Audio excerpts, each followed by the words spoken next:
my top. Tampa Bay, let's roll. It's game day. Rays on the diamond, bolts in the sky, Bucks on the goal line, Bulls ride or die. From the tailgate talk to the bright field, you know where to go. It's the JP Peterson Show. Oh, yeah, it is. On Tuesday that I did not expect to be talking about some of the weird crap we're going to talk about today. That was a lot to take in last night between the U.S. men's national game and the Rays, whatever the hell that was at Tropicana Field. Yeah, my glasses are even tilted, man. I'm a little askew this morning. Timmy, how are you, my friend? Oh, I've been better, but I'm not askew right now. I'm pretty straight right now. You're physically hurting. I'm emotionally hurting and mixed up over what all went down last night, but we'll get through it. We'll get through it together, guys. We got a great show for you today. All seriousness aside or kidding aside, whatever. Joe Maddon's going to join us at 11:30. One of my favorite humans on the planet for so many reasons, not the least of which is he's almost as big a Springsteen fan as I am. We've shared many conversations about that over the years. So just the guy needs no introduction. He's to me the smartest guy I've ever met in baseball. You know, him and Big O, you know, they're 1A, 1B. And just incredibly knowledgeable about the game. We're only going to have a half hour, but man, we could go 10 with the both of these guys talking ball. So we'll do that at 11:30. Jeff Attinella is going to join us from the Rowdies, our World Cup correspondent, at 10:15 to try and make heads or tails out of what the hell that was last night. And we'll get into whatever you guys want to talk about. So should be a rather eventful day. So, Timmy, Big O and I go out to Riveters last night, which is the home of World Cup soccer here in Tampa. We belly up at the main bar. All the American Outlaws are there. The place is absolutely packed. We're singing Country Roads. I believe I have a little video that's on my channel if you want to pop it up, or I could do the old here it is on my phone deal. So, I can probably get it. All right, let's do it on X. No, you know, I don't know if I posted it on X, so we'll do it this way. Okay. And that's not even working either. You can see what was going on at Rivers last night.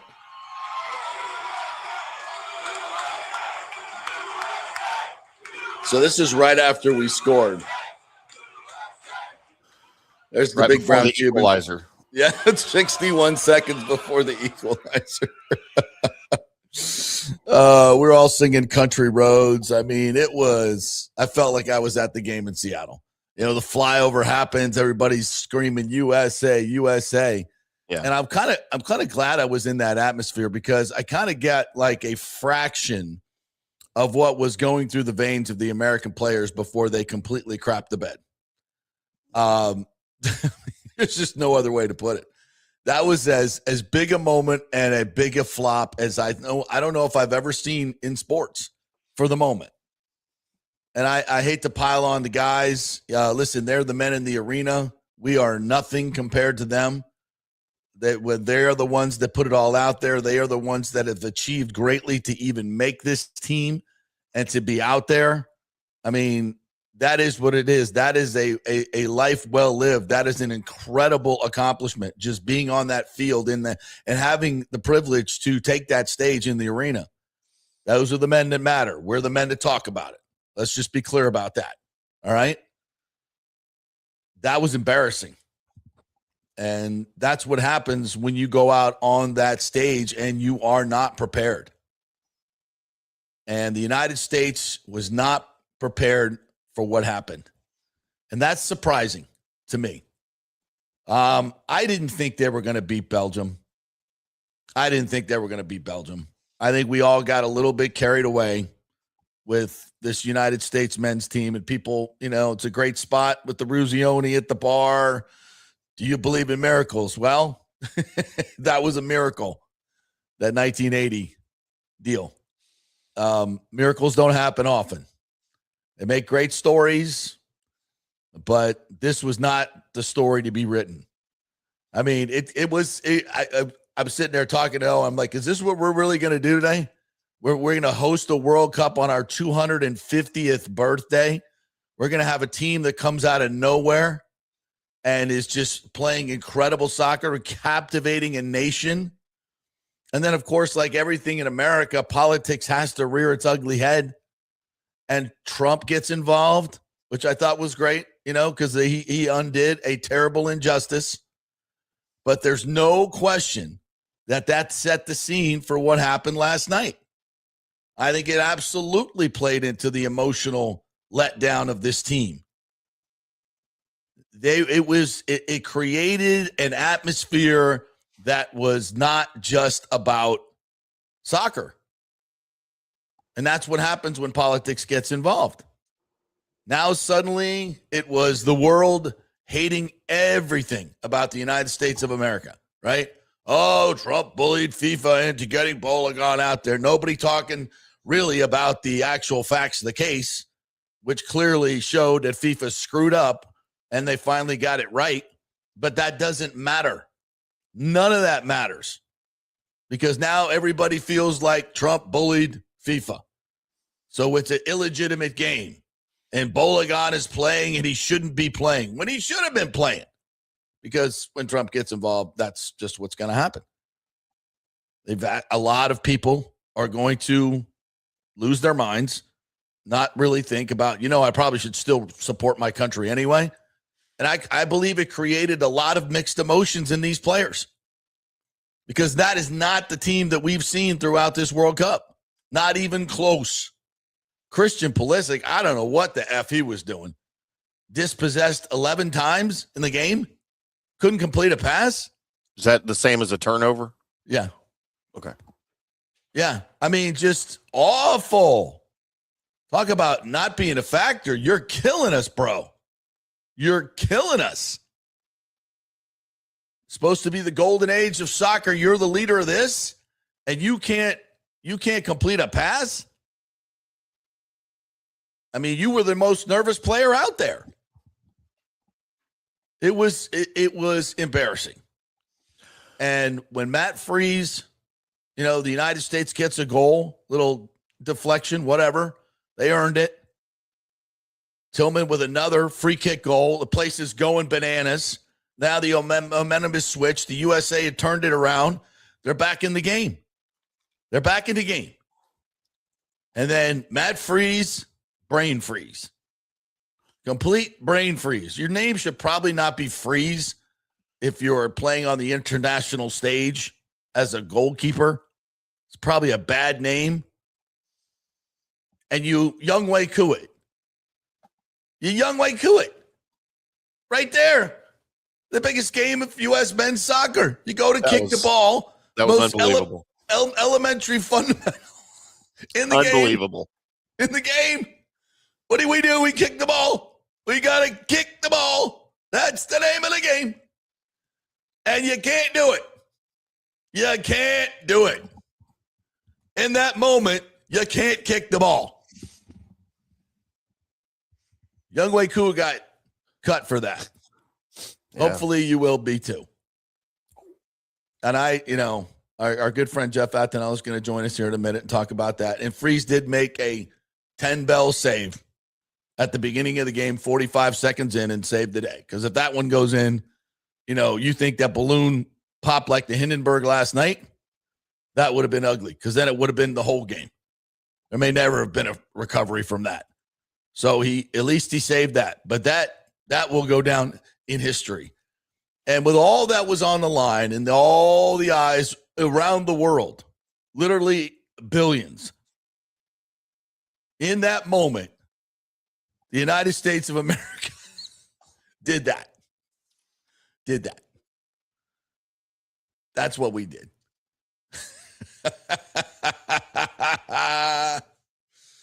Man, oh man, oh man. So I'm on record as, for my I guess, indifference towards soccer, right? But I get, as I've mentioned, I get a little hyped up around this time of year because of the national part of it and the stage and the event that the World Cup is. I mean, just like a lot of people that get into it this time of year. Sure. Or this time of every 4 years, and maybe the Olympics or whatever, if you're into that. But I've got friends since high school that are huge soccer fans that played soccer in high school and they followed it. They know the FIFA. They follow the Those international. Guys. We all have friends like that. Those guys. Yeah.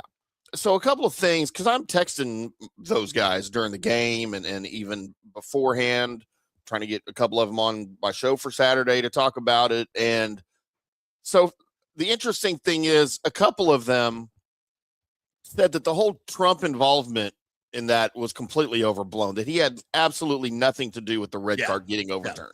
Yeah. That was just FIFA correcting itself. He said, which they've done before. Yes. As an entity. It's not, this isn't something that's groundbreaking and earth shattering that's never happened before. Right. It happens all the time. It's like in college football, you get a targeting call, you're suspended for the next game, and after that game, they end up overturning it and say, you know what, it wasn't the right call. You're fine. Well, Trump said he called Johnny. I called Johnny. Great fella. Yeah.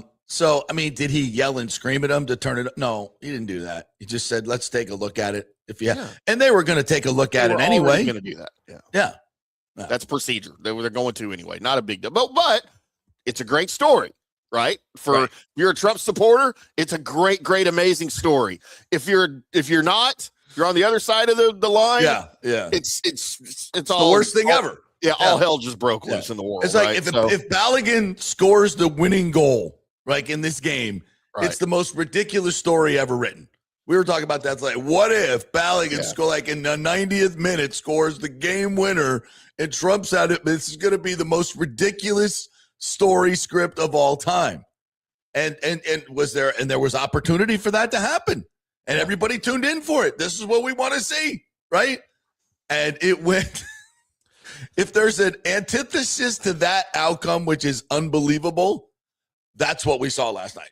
And look, in that moment that he Young Wei cooed it, that's the antithesis of him scoring the winning goal. That's the worst that could possibly happen, and it happened. And it wasn't just freeze in that instant. That's the one that we're all going to remember, and that's getting the most airplay. We were clearly outclassed. We weren't winning that game anyway. Right. I don't know any of the players' names, other than Pulisic because he's the most popular, whatever. But some dude missed a wide open net at the other end too. When he kicked a wide left, that has to be talked about. It was just from the opening kick, and I didn't pay hard attention to it, but I was watching, and every time the announcers, when they start talking faster and the inflection of their voice increases, they're down here, then they're down here, then they're down here, then they're up here, then they get up here. Then you look at the TV, right? Because some of the kids or something's about to happen. So I've trained myself for that. Yes. But even if it's in the Mexican broadcast, and I don't understand what they're saying. You don't need to, it doesn't matter, right? No. Yeah. But there were several opportunities, I thought, not knowing anything about the game of soccer, where I thought, man, they're just not trying. Like, it doesn't even look like they're trying. Like, the players aren't on the same page. You had the centering passes, and there was nobody in the box. Yeah. Just nobody. There was nobody around. It's like, are we on the same page here? And I don't know if it goes – no, and I don't know if this goes back to – I can certainly tell when an NFL team is unprepared or an NHL team is not prepared. But my uneducated to soccer mind certainly said that these guys aren't on the same page. Like, they're playing a different game. And it was just I thought it was a bad look, and it's extremely unfortunate for what was such a fun run, right? I think that's more the story here and the way they lost. But we got somebody who knows a little bit more than I do about it. So yes, let's bring him in. Our good friend Jeff Attinella, who is our World Cup correspondent, and is not happy. Our Rowdy's promotions director, marketing director, USF Hall of Famer, MLS goalie. You've been the man in the arena, and I prefaced all my comments, Jeff, before I said anything. Like, we on the side who talk about this are the least of this. Those men have accomplished more than we ever will in our lives just being on that field last night, and they're the one that put their ass out there in the arena, not us. So, with that being said, that was embarrassing. It was embarrassing. I feel bad for those guys. I really do, because I know they're all just We think we feel bad. I can't imagine what those guys are going through today. I actually really, really appreciate that you preface it like that, because I'm going to try and be really delicate with the way I talk about certain things, because I've never been on a World Cup team. I've played in that stadium. I've been in front of a sellout crowd in that place, but I've never played in a World Cup game. So I want to try to approach it with that mindset.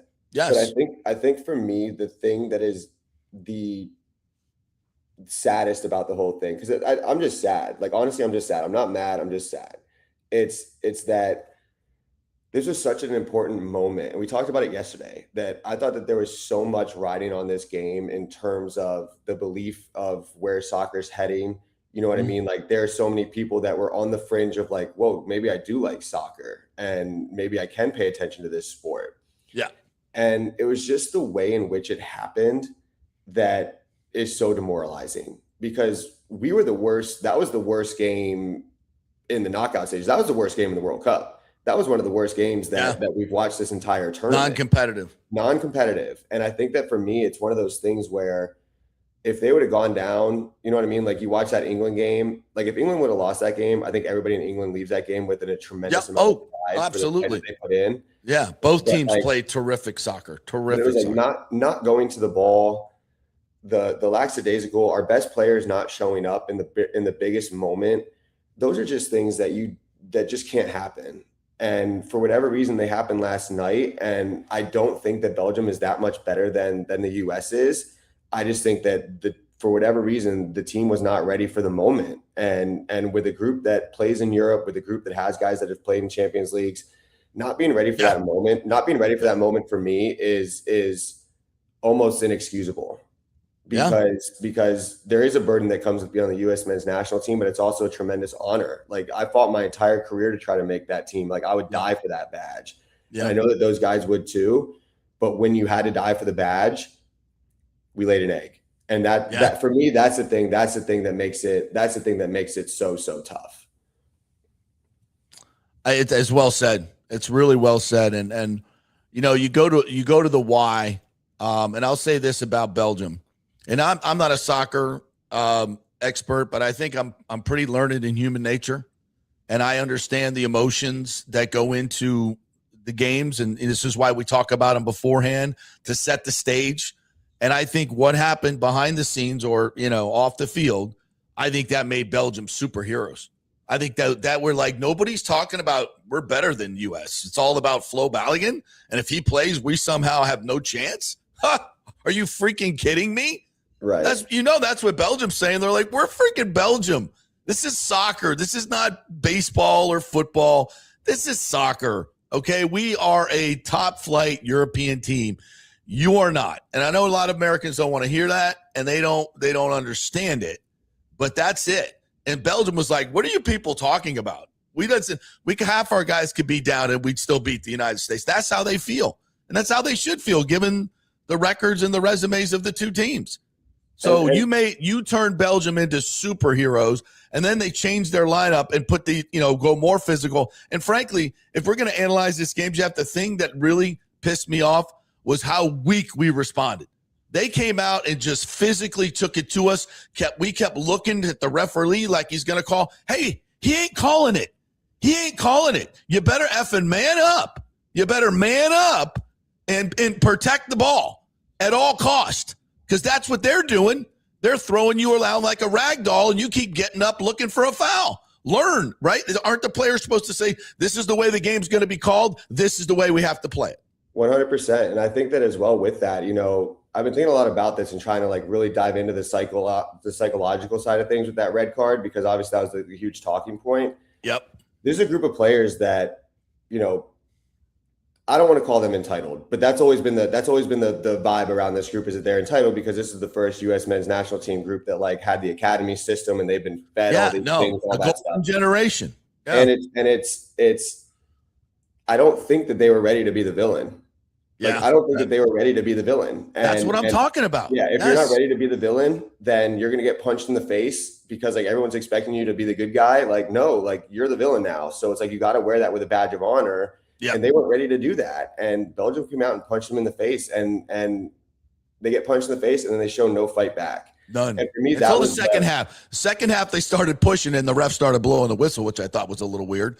Yeah, I mean, when we retaliated, the third goal, obviously, I thought coming out of halftime that we looked decent, but then the third goal obviously was a disaster, and that just sent things down the wrong path. But it was just the lack of fight, and honestly too, it was like, we needed our best players to play their best game. And that's what you expect. And I hate to bring this back to the old generation, but like when Clint Dempsey had to play his best game, he played his best game. When Landon Donovan had to he play was his the biggest in the biggest moments. Him and Landon both. Yep. And we didn't have that. Serginho Dest is one of our best players, and I thought he was atrocious. Yeah. Pulisic didn't show up. He's the guy. He didn't show up. Bologun had some moments, but we didn't even get him the ball. We didn't even get him the ball. So it was great to have him back, but we didn't even get him the ball. And it was just like, across the board, people were just getting dominated. And the only silver lining that I take from this moment was I thought that Freeman, the 21-year-old, was ready. Yeah. I thought that Sebastian Berhalter, when he came in the game, he's young. He tried to fire up the crowd. He brought energy. I thought he was ready. That. Yeah, that was a jolt we needed. So I think that like, maybe it's not this group of guys, but maybe it's the guys that were young sitting on the bench watching this go down that will be prominent in the next World Cup, that will really wear this tougher than the guys that we saw. Yeah, I agree. For me, it's just everything was off. They couldn't pass the ball. They couldn't control the ball. They weren't up for the fight. They got beat defensively. And it was just like, how do you not show up to that game with the right mentality? And that's ultimately for me what it came down to. I think your point about being the villain, because I even said this in a couple of posts. I was like, if you were on social media yesterday, okay, if the players picked up their phones at any point, all right, and got a global perspective of what the world was looking at, they saw themselves as the villains. To your point, it's like, oh my God, look what the big bad USA just did. Trump bullied the FIFA into putting Bologun in the game. Now we all hate you. It was the USA against the world last night. And a better team. Yeah. And a better team. I think emotionally, they had no shot. They had no shot. And I don't want to make excuses for them, because you still got it. No matter what's going on outside, you got to focus in and play. That's your job. That's why you have that jersey. That's your job. So, but if we're just being honest, I think it was a huge factor, because that was not the team we've seen. What made them so much worse? What could possibly have done it? It's what went down, man. It's just if they got on their phones yesterday, they saw that, right? Yeah, absolutely. It's psychological, but it's like, there's a psychological side of it too. But it's like on the first goal in a World Cup game, you have 4 people that don't go to the ball. How do you not go to the ball? They were just frozen. In the second goal, you get all the momentum in the world. The stadium's back in it. You have no business being in that game. If you get to 1-1, if you get to halftime 1-1, you're sitting in a spot where you're like, how the hell did we end up getting here? But we're here and we're in it now, and we figured out a way to get through that first half. To go from that momentum to just the immediate response from Belgium and giving up that goal the way they did with that player that just runs completely free. That's a mentality thing. And the thing that sucks is like, you talk about mentality, like any conversation that I've ever had about mentality in a locker room and the mentality not being right happens in the dog days of summer, when you're in the middle of a very long season and everybody's tired and people aren't getting up for the game. Right. You can't have a conversation about mentality in a knockout stage in a World Cup game and think that that's something that the mentality just wasn't right. That's not excusable.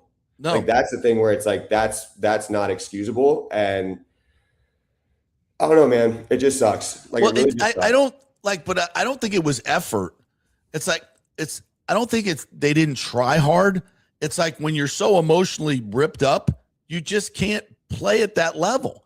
Right. Your brain is not locked into what it should be locked into.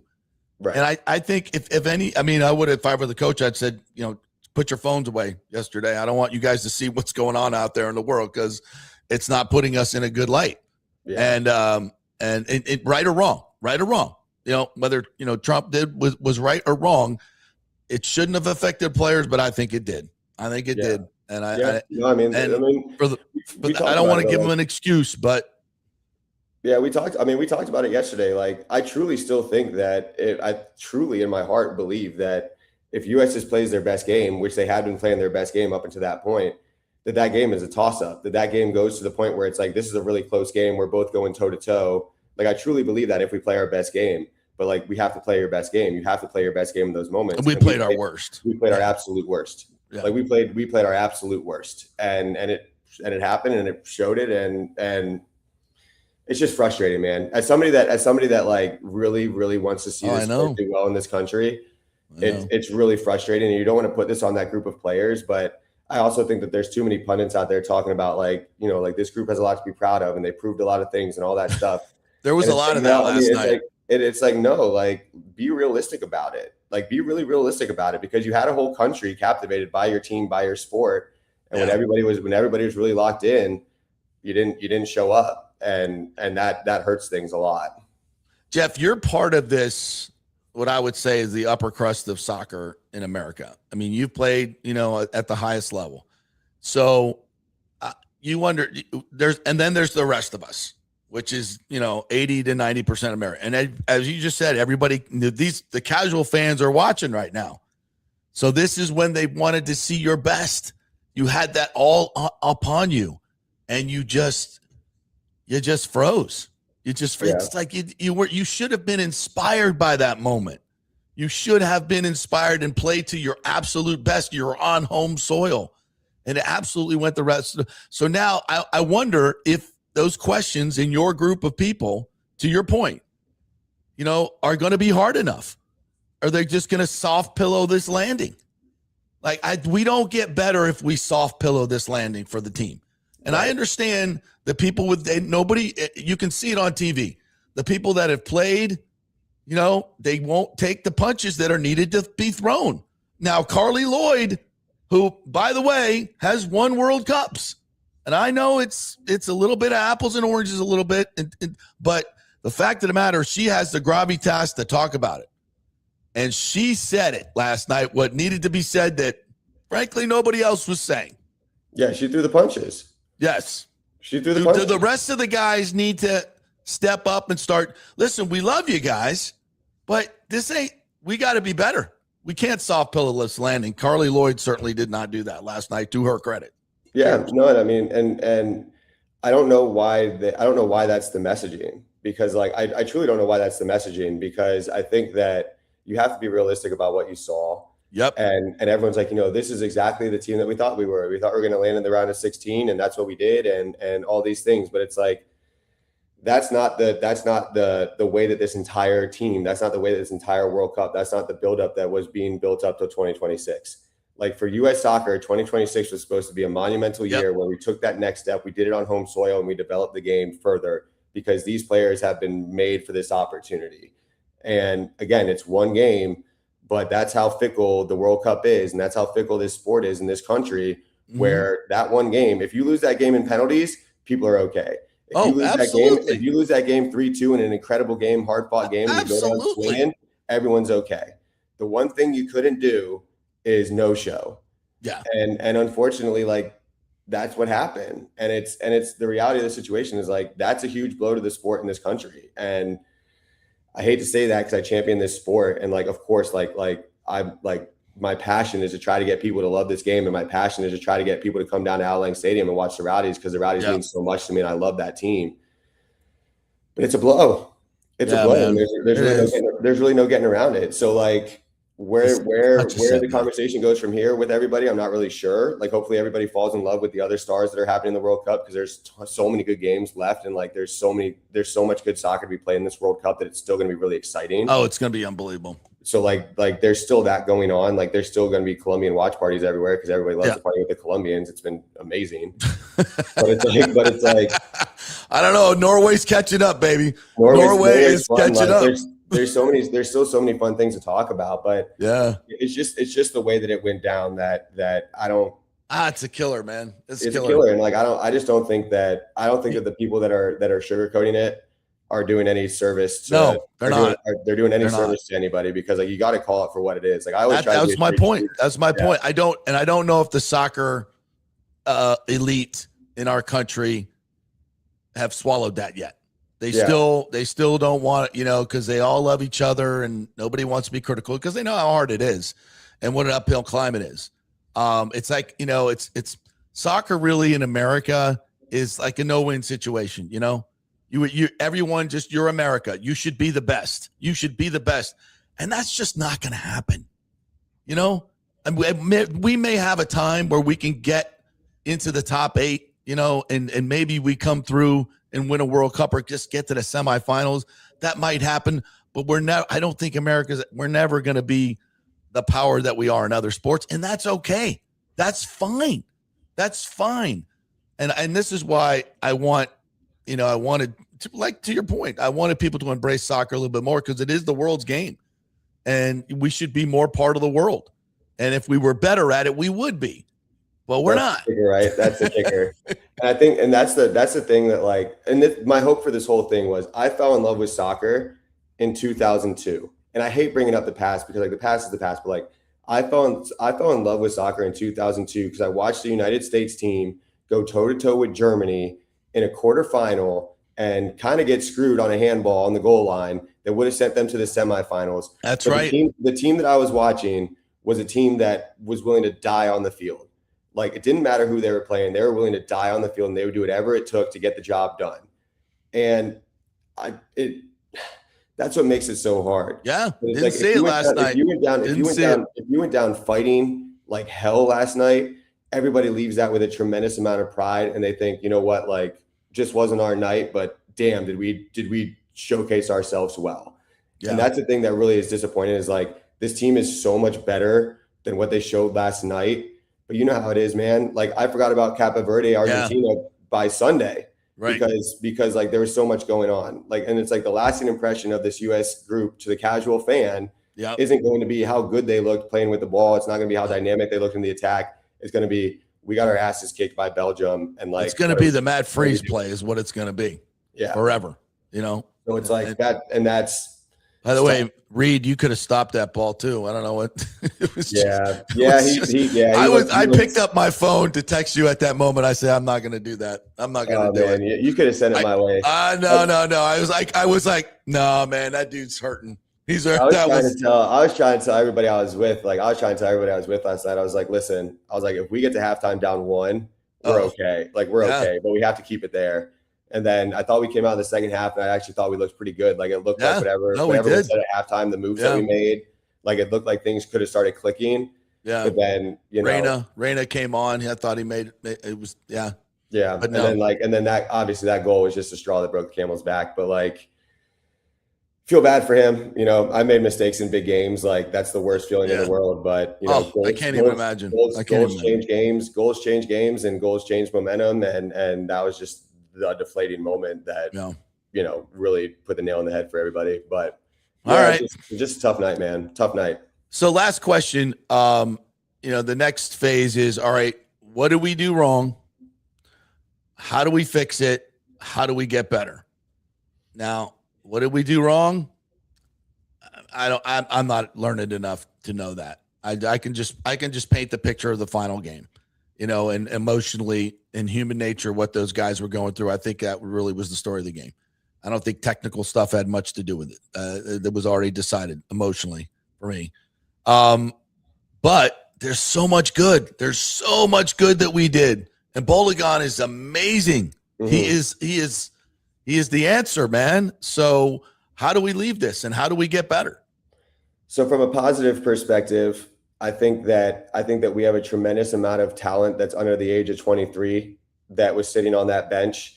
And I think that this guy Freeman, the defender Freeman, and Chris Richards are anchors of the defense for the next World Cup going forward, and they're going to be playing at a really high level.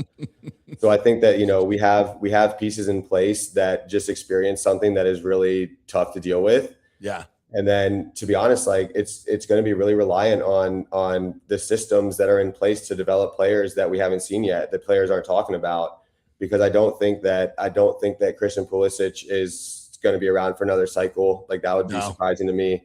I don't think that Serginho Dest is going to be around another cycle. Like, I don't think that some of these guys that we're used to seeing are going to be around for another cycle. Pulisic's legacy is going to be, which is tough because because he's somebody that he's so talented, but he just never got it done on the World Cup stage, which is where you make a name for yourself and where you get it done. So it's tough. And I think that the positives that you can take from it are we have systems in place now that are built to develop players that are supposed to go to Europe, and they're supposed to go to Europe by the age they're 16 or 17. And that's the way it's got to be done. That's how it has to be. And you need guys in America that are playing championship level across the board. Yep. And the systems are in place to send guys over there. And from there, it's just making sure you get the right player selection. I mean, one of the things that nobody talks about is the Japanese goalie was born in New Jersey, but we didn't want him because we didn't select him to any of the things. We didn't invite him to a camp, and he got hurt by that. And now he's playing for Japan. And he's a stud. He's a stud. So like the best American goalie right now is playing for Japan. Wow. So it's like you can't let guys. That's a killer. Yeah, that's a killer. And that's administrative. That's administrative. Those guys can't slip through the cracks. And it's like, you need to make sure that anybody that can play for America is in the mix. And he would have been the best goalie in the country, and he would have been a goalie that makes big time saves because he did it for Japan. So he grew up here. He has American citizenship. He has American citizenship. So like those are the things you just can't miss on. You just cannot miss on those things. And we missed. And again, like Matt Freese made one mistake, and that's going to be the story of his World Cup. But like, you can't let good players slip through the cracks like that. And that's going to be how you develop and how you move things forward. Well, and that's, that just takes outstanding leadership. And, I don't know enough about who's in what position, but, that's going to be what will move us forward. I would like to see Pochettino stay. I think he did a great job. I just logistically, I don't think that can happen. Right. I mean, I don't know. He has he's going to have other opportunities. Right. I mean, he can go coach, pretty much any club team, I think, that has an opening if he really wanted to. Yeah. It's just a matter of, how much does he love this project? How much did he fall in love with the idea of this project? And truth be told, it's like, how much do you want to rebuild it? So he never really had the chance to build it, which is something that gives me confidence. He came in late in the cycle. So you think he might be willing to take this on? Who knows? Should he? Is he the guy? Do you think he's the guy? I would love for him to stay on. I think that you need somebody like that. I agree. But who knows? You know what I mean? Like, who knows? Well, this is going to be the biggest decision the American leadership makes. Yeah. Is this the guy? And you're going to have to make a significant financial contribution to do it. Right. So we'll see how much we love soccer. I think you put the contract on the table, you put the contract in front of him, and the ball's just in his court, and he just decide what he wants to do. But like from there, it's, if he doesn't re-sign, it's, what type of coach do you bring in? Because what do you want the team to look like? Do you want the team to be a team that plays the way that has the ball and moves the ball around? Do you think we can compete like that? Or, do you bring in somebody that's more about the fight and you want to go back to that, which I don't think we will, but the coach that comes in dictates the style in which the team is going to play. Right. So that's like, for me, that's the big overlay. I think we're well suited to the latter than the former. Yeah. At least we used to be. I don't know now with the players that we're bringing in, they're more technical. So we'll see. A lot of questions, man. A lot of questions. Yeah. Well, it's fascinating. I know for some, they don't give a shit about soccer, but this is the time I really do immerse myself into it. I think it's a great story. I think we should be a bigger part of it on the world stage. And until we are successful, it's not going to captivate Americans. We're not interested I hope that Americans at least got a taste of what the game can be. Yeah. You know what I mean? What the game can be. Fans were made. There's something fun about it. There's something fun about being a fan of this sport. And that's the one thing. It's like, like, I hope you appreciate that and you enjoy that. And that's your main takeaway, because there's a lot of soccer being played in this country. And the fan bases are passionate and they love it. And if you can embrace that for what it is, it's a lot of fun to be a fan of soccer. So that's like what I hope people really take away from this. Yeah, no, I agree 100%. I think the younger generation is more leaning towards that anyway. Yeah. Something that's more global than just American sports. So I think it still made a huge indelible mark. There's a long way to go. This ending for the U.S. may just be a footnote in years to go, but maybe it won't be. History will tell. Yeah. Hopefully it's a launching pad, right? Yeah. Hey, tell everybody where they can find your content, my friend, if they want to continue your great takes on soccer. Oh, I appreciate it. Yeah. At Jeff_Attinella1. And then of course, I'm always doing stuff with the Rowdies. We have the Tampa Bay Rowdies podcast where we're talking more than just the Rowdies. We're talking a lot of different soccer stuff as well. And, just to final the point, I think that one of the ways that things get developed is organizations like ourselves, organizations like the Rowdies, we do things in communities that invite people to the game, that invite people to play the game. Yep. And we treat people the right way. And players sign autographs after games, and you fall in love with your local team because we're doing good things in the community, which we do. And, if you have teams operating the way that we operate across the country, that's back to the grassroots efforts. And that's what you have to do. As well said. I don't know who said it on the broadcast last night, but somebody did. It may have been Rob Stone or somebody else, but they said, listen, if you enjoyed what you watched over the last few weeks, don't stop. Go support your local club. Whatever it is, go support your local club, and let's keep this thing rolling. I think that's the appropriate thing to do. That's where I'm wearing my Rowdy screen today. Oh, I love it, man. So we're owned by the Rays. I went with the Rays poll today because I might be at the game tonight. Nice. Very nice. I know. We need a little pick-me-up. tonight. Yeah. All right, Jeff, thanks, man. That's what we're going to talk about next. Appreciate you, buddy. No, I appreciate you, man. Thanks for letting me come on. Yeah. No, it's great. It's been great. Really enjoyed the time and the conversation. All right. I want to thank Jeff and all you guys out there for putting up with the soccer talk. If you're not into it, our numbers are pretty good this morning, though, Tim. I think people like it. If they weren't into it before, they are now. Plus, I hope so. Yeah, if they've stuck around for this long. Thank you very much. Spokesman too, and he's just full of information for it. He's good. He's really, really good. I want to. We want to do a podcast with him for sure because he's really, really good. All right. Big thanks to Genesis of Tampa, our first hour sponsor. And in about 20 minutes, I'll be picking up my car from my valet service, Tim, where they come and pick up your car, give you a loaner, they go fix your car, then they bring your car back. That's how they do it at Genesis. I got to go clean vomit out of my car. So there. Well, there you go. Some of us are having better car days than others. So Genesis of Tampa, I got mine 3 months ago, GV70. It's one of the cars everybody's talking about because of the performance and the price, the luxury and all that. The price just doesn't match up. It is ridiculously low for what they give you in this automobile. So take advantage of it. Go see the fleet of Genesis cars there, the GV70, the GV80, the G70, G80, phenomenal automobiles at the top of the line for not a top of the line price. Genesis of Tampa. Back in 3. Pitch Roofing believes giving back is part of doing business the right way. That's why they proudly offer exclusive discounts to those who gave the most to our communities, including veterans, first responders, seniors, and teachers. And for listeners of the JP Peterson Show, there's even more good news. Pitch Roofing is now offering a special discount just for fans of the show. With so many roofing companies coming and going in Florida, it's important to choose a contractor you can count on long after the job is done, especially when it comes to honoring your warranty. Pitch Roofing is built for the long haul with a reputation for quality, transparency, and standing behind their work. Whether it's a repair or a full replacement, their team delivers honest guidance, quality workmanship, and no high-pressure sales. Call 727-67-PITCH, 727-677-4824, or visit pitchroofing.com to schedule a free estimate. Pitch Roofing, roofing done right. Big thanks to Italiano Insurance, the great folks over there. They will soon be part of Gallagher Insurance. A little name change, but same great folks, same great customer service you've known for over 65 years.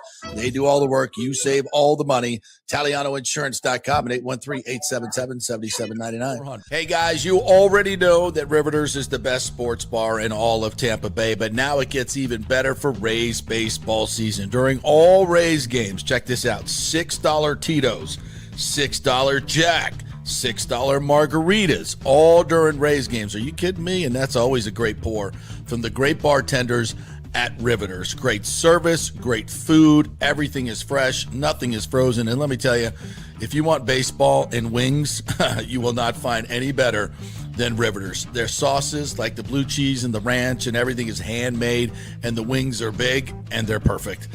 Wings, baseball, Rays, Riveters. It all comes together during baseball season. Once again, in addition to all the great food and service you get, $6 Tito's, $6 Jacks, $6 margaritas. It's time to celebrate. Baseball season is back, and celebrate at Riveters. You know where it is, right there on Dale Mabry, just north of 275, just south of the stadium. See you there at Riveters. Hey, the Golden Diamond Source wants to be your family jeweler, so don't wait any longer to find that one-of-a-kind perfect engagement ring for that special someone in your life. At the Golden Diamond Source, they can design anything you want personally. The Golden Diamond Source can help you trade in your old broken jewelry and use it towards a new purchase as well. And with gold prices at record high, now is the best time to do it. They only sell natural diamonds at the Golden Diamond Source, so if it's a real love, it should be a real natural diamond. Don't start your relationship with a fake diamond. Bad idea. And with the Golden Diamond Source first-time buyer program, you can learn all about the 4 C's in all the different shapes and styles. And they are able to show you a huge selection of inventory to choose from. And don't forget, 0% financing for up to 5 years. If you finance $5,000, it's only $83 a month. Make sure it's a Golden Diamond Source diamond, 3800 Almerton Road, always online at goldendiamond.com. It's a love you give only at Golden Diamond Source. Hey, JP here for Genesis of Tampa and the Murphy Auto Group. I think the best way to experience a business is to use that business. And I just did at Genesis of Tampa. Just bought a GV70, a 2023, and it feels and drives all new. It's an absolutely fantastic car. The technology, the comfort, and the price, absolutely outstanding. Frankly, I never thought I could get into a car like this, but they made me a deal I could not refuse. And I also get the VIP service where you can just drive right up, their pit stop service. They'll top off all the fluids, make sure your air in your tires is good, new wipers if you want them. If you need extended service, they will come to you, bring you a courtesy car, and then bring your car back. What more do you want? The experience was just VIP all the way. And you can get that at Genesis of Tampa. And don't forget, you can get extended warranty, which I did. So I have worry-free miles up to 100,000, and all they do is just take it in. Actually, I don't have to take it in. They come to me. It's perfect. It's Genesis of Tampa right there, 801 East Bears Avenue, right off of 275. Go see them and tell them JP sent you. Let's go. Right now, back to the show on FanStream Sports. All right, welcome back to the JP Peterson Show. Thank you guys so much for joining us. Brought to you by the great folks at Italiano Insurance, soon to be AJ Gallagher Insurance. You're going to get the same great customer service as you always have at Italiano Insurance, but you get the big things too with the bigger agency, more options of insurance, which will bring you lower cost. Italiano Insurance, 813-877-7799. Soon to be AJ Gallagher Insurance family. All right. So the Rays, big series against Yankees, and it's done. As they lose last night 5-1 to the Yankees in a most bizarre game. The Yankees struck out last night 17 times. Yeah. There's only 27 outs, and 17 of them you struck out. I'm not sure you're supposed to or even allowed to win that game. But in baseball, it doesn't work that way. It's about runs, as you know. And last night, the Yankees hit home runs. 3 hits, all home runs. 2 by Caballero, 1 by Rice. Griffin Jacks was absolutely untouchable. 10 strikeouts in, 5 innings? Yeah, dude was untouchable. I was watching some of the extended highlights last night, and the Yankees announcers were just kind of laughing, like, wow, these are not good at-bats. Griffin Jacks is making us look silly. And then for some inexplicable reason, he walks 2 guys. They can't touch your stuff, bro. Throw it over the plate. They can't touch you. He walks 2 guys, and then finally makes a mistake. And Caballero just destroys it. And instantly a 3-run lead for the Yankees. And the way Schlittler was pitching, you knew the game was over. It was freaking over. That guy's good. As bad as the Rays at-bats were, or the Yankees at-bats, the Rays were worse. 4 anemic singles, exit velocity less than 75. That's all they could get off this guy. And thanks to Chandler Simpson's speed, they got a run out of it. But that was domination. And that's the problem with this Rays lineup. is most days they can keep you in the game, especially with the way the Rays pitch the baseball and pick it up. Pitching and defense, these are regular season games against the more average teams and maybe some more average pitchers. But when they face elite pitching and they can just pitch around the couple of guys you got, which are basically Aranda and Caminero right now because Yandy's hurt. His left shoulder is hurt and his bat's not as fast. And he's 2 for 22 since he hurt himself. So he's clearly not himself. So that's 2 guys left in the lineup. You pitch around them, and that's what you get last night. The lineup is not deep enough to make any indention on elite pitching. And that's what you see in the playoffs, elite pitching, and a lot of it. So that's why you have to spend money to bring in more offensive players and proven power hitters like you saw last. Well, I mean, is Caballero a proven power hitter? Dude's got pop, a little bit of pop. That's his, 10th home run, 9th and 10th last night. But he gets jacked up when he plays against the Rays. He said it last night. Said, I love playing here, but yeah, man, I get a little jacked up when I play against the Rays, especially when you drop a can of field. And he's been killing us since he got there. So, tip of the cap to the Yankees last night. They won a game that was kind of weird. But, yeah, 17 strikeouts, 3 hits, all home runs. And the Rays lose. That's a weird one, Timmy. That's a weird one. Yeah, I mean, I was perusing the box score a little bit, and that's, if I'm just looking at the box score and I don't look at the line, I'm like, oh, that's a big win for the Rays. Yeah.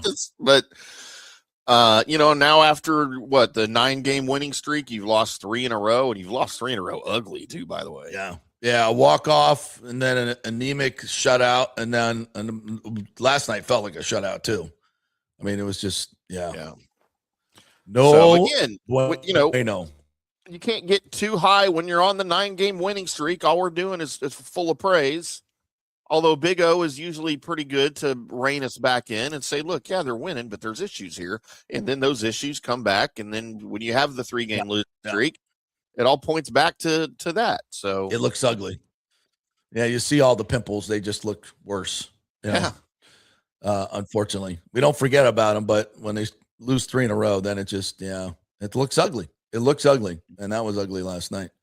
Let's hope tonight is better. We'll see. See if the Rays respond. Michael LaRue says Matt Turner should have been the number 1 goalkeeper. Matt Freese didn't make any plays to help his team all tournament. Freese isn't an international player. What does that mean? Would agree. What does that mean, that he's not an international? I mean, if you're good at soccer, you're good at soccer. Is the international game markedly different somehow for guys? What it means is the moment he's not good enough for Europe. He's not an international player. I mean, he's an MLS guy. He's a good MLS goalie. Okay, it's a very derogatory thing to say about a player. No, I understand that. And in this case, I think he's right. I don't. I thought he was shaky all tournament. I don't know. Michael says the so-called golden generation of U.S. soccer has failed to live up to the hype. Despite all the talent, the results just haven't been there. Amen. Chris Cole, USA crapped the bed at the worst time. Oof. It's all true, man. Alejandro, hopefully there's some positivity here. So good morning, JP and Petermans. While losing to the Yankees yesterday sucks, it's only 1 game. Let's get back and win tonight. Take 3 out of 4. Worst case scenario, we split the series.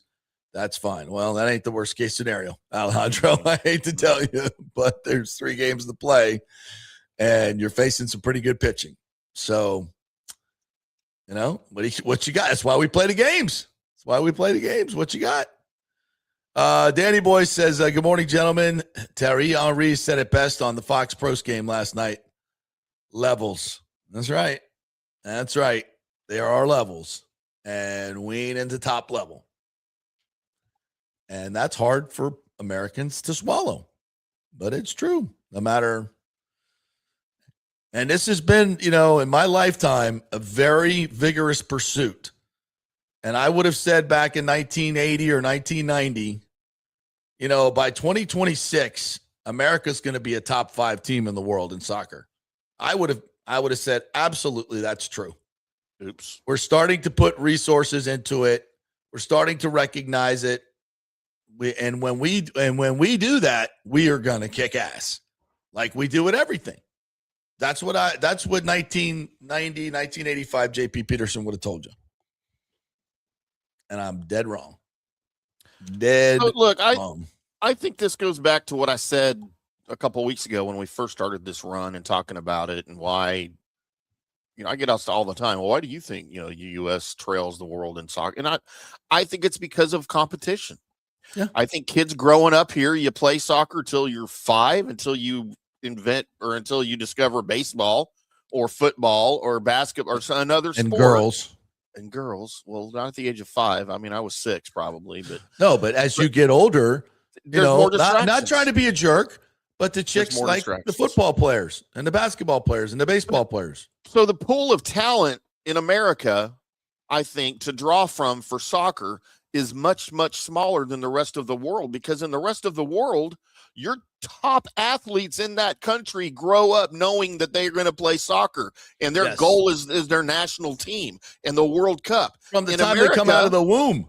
Yes, in America, that's not the case. And I'm not saying the guys that are representing the United States men's national team are not great athletes, because they are, but it's a much smaller pool of athletes that soccer gets to draw from, because your top athletes are off playing football or basketball or hockey even. And that's the same thing we were saying in 1980 and the same thing we were saying in 1990.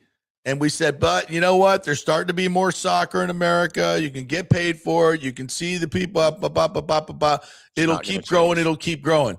But the problem is football kept up and basketball kept up and baseball and American sports kept up, and they didn't, they kept growing, and kids love those games, and they see, their heroes are getting paid a lot of money to play.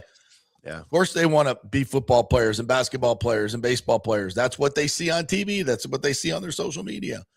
There's just not that soccer. There hasn't been that soccer tiger yet. We keep looking for him, but we just haven't found him. And, Tiger put golf on the map, and probably, it's probably a bigger sport than soccer, I would guess, in terms of viewership. I don't know.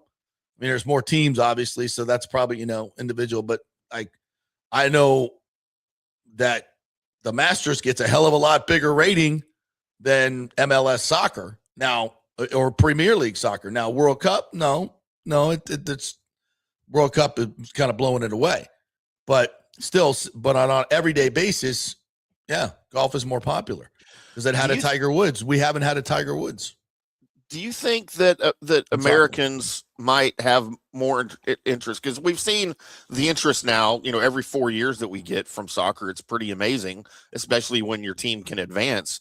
And I know every year or every World Cup is not hosted in America. That had a lot to do with it this time around as well. But do you think if the World Cup was every 2 years, maybe people would be more into it because it's more frequently, and you don't have that 3-year downtime that you're not even talking about it? No, I think actually it's the opposite. I think the fact that it's only once every 4 years that people really, really get up for it. It's just like the Olympics. There's a magic in not being oversaturated like the NFL is getting. Right. Well, I mean, now you get Olympics every 2 years. They're just not, they're alternating. Right, true. But you still have them. True. That's why they did that. Yeah, exactly. But it's, it's appropriate. If it's your sport, it's once every 4 years. That makes it bigger. Sure. That makes it bigger. If this was every 2 years, I don't think people would be talking about it. Then that would be the Champions League or whatever that thing is, or they do every 2 years in Europe, right? It's just a different level. World Cup is just because it's every 4 years, and I think the Olympics too. So you differentiate yourself by doing that. I think I would stick with that. I think it's paid off. Danny says in the group stage, maybe you can get away with some mistakes versus lesser opponents, but in knockout football and elite opponents like Belgium those mistakes kill you, and that's what Belgium did. Yeah, I think if it was Spain or France or England who have won the World Cup, Belgium's always been a really, really talented team. They won European championships, not the World Cup, right? I don't think they've won the World Cup. But they've been an elite or European team. And the U.S. is just not close to that. That's what it told you. You thought we were getting closer and getting closer because a lot of our guys are playing over there. And Belgium just, that's a different quality. And they took it to us, and we didn't have a response. Yeah, I guess I didn't show enough respect to Belgium when I made my prediction last week of 17-0 Team USA, right? That was disrespectful. They probably saw that. You're the problem. Yeah. That's what fired him up. 17-0. What is he saying? I don't know if that's a Belgian accent, but I don't know what that was, but it sounded good. They speak Flemish. What the hell is Flemish? I've actually, my good friend Joe McEwen got married in Braschat, Belgium, so I've been there. Oh wow! And and it is wonderful, wonderful people. It's great. Beautiful freaking country. Oh my Lord, wonderful people. I got nothing bad to say about Belgium. They are really ugly flag, beautiful.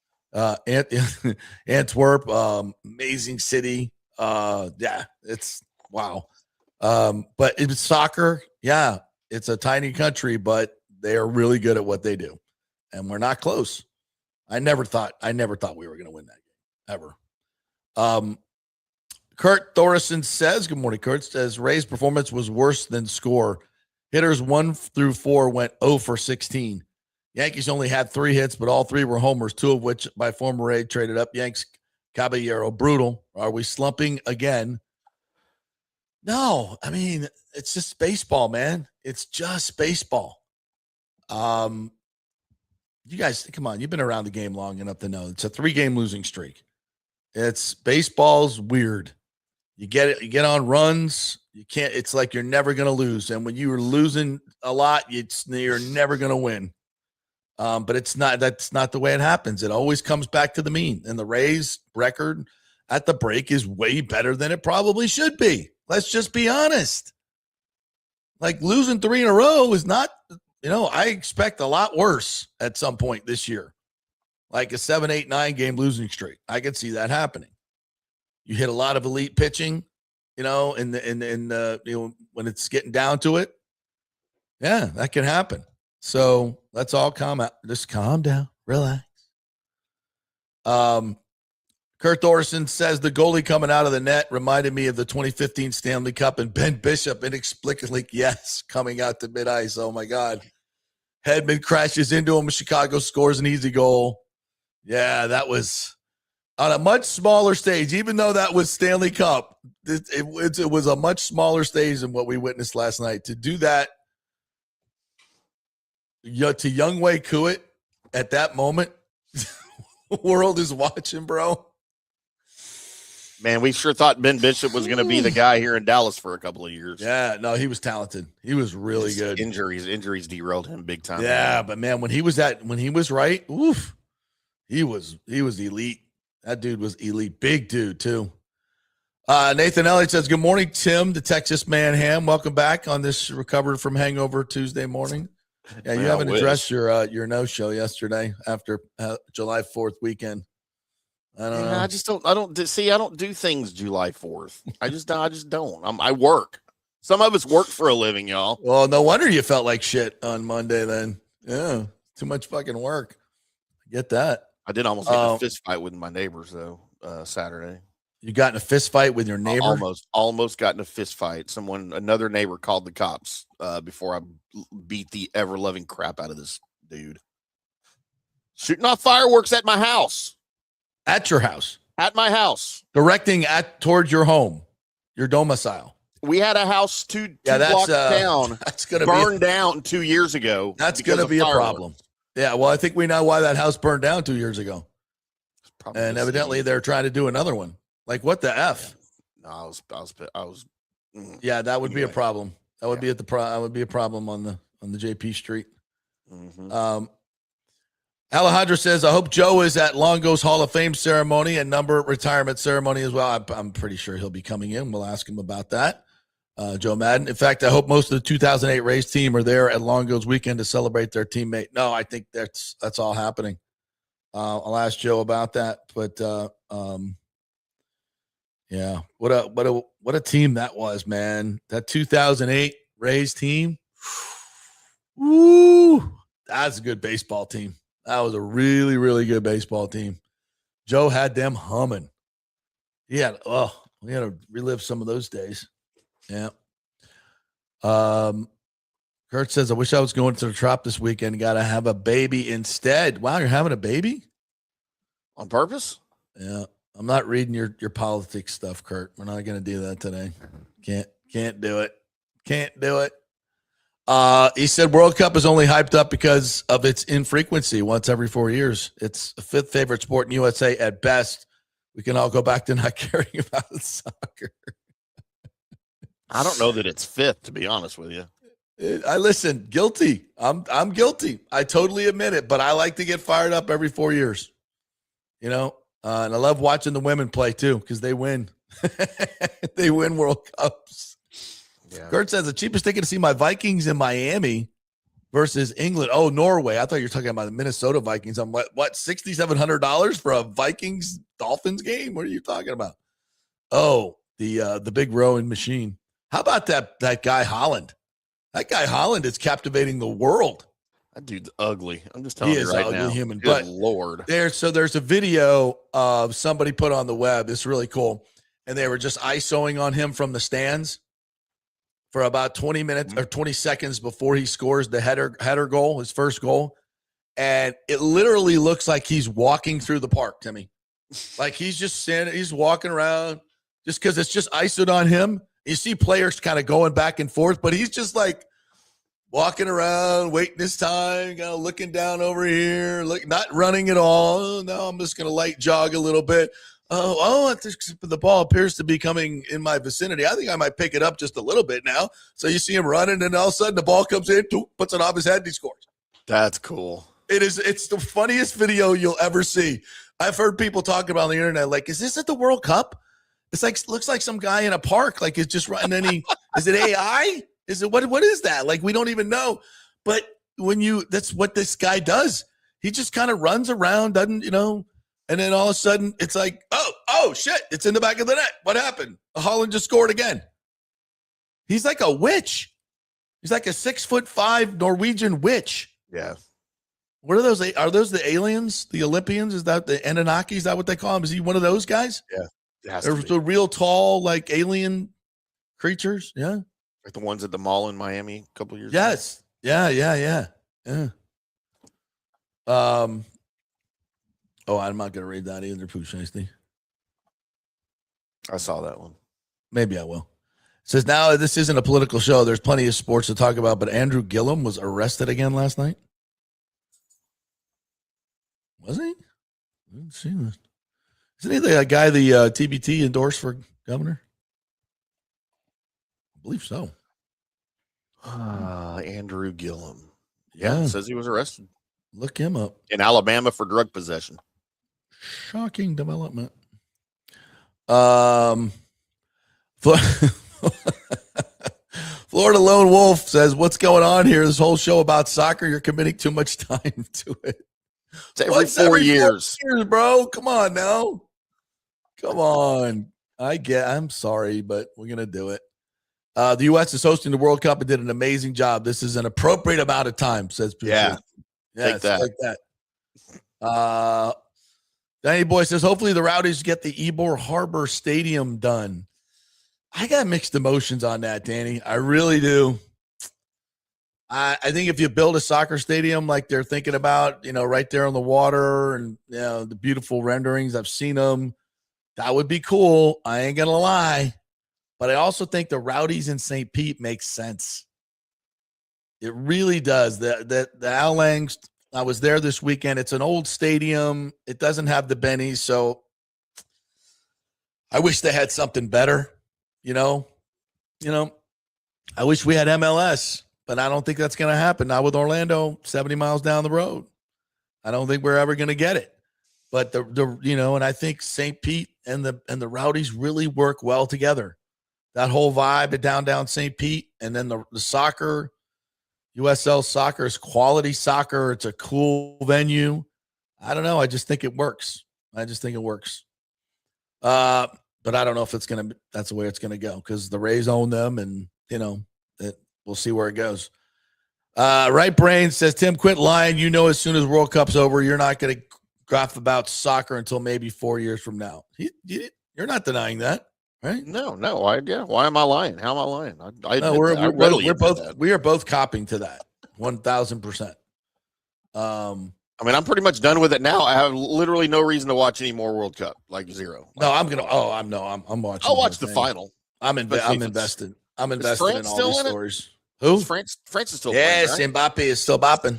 Yep. I don't know who that is, but I like France. I was going to say the best goal scorer in the world right now, but Holland is kind of putting that to shame. And Messi is still kicking. He plays today, I believe. Okay. So, yeah, I'm going to watch. I'm hooked on the whole damn thing. Florida Lone Wolf says, how are you supposed to root for your local club when there are no local clubs? We have the Rowdies, bro. What are you talking about? Pulisic shouldn't have been in the game because he was injured and the previous game was in pain the entire time. Well, Chris. Then he went down again, yeah. Yeah, and then he went to kick the ball and the other guy kicked it first. And he kicked somebody's heel.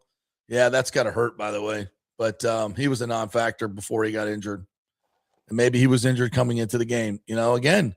And that's, your manager has to make tough calls.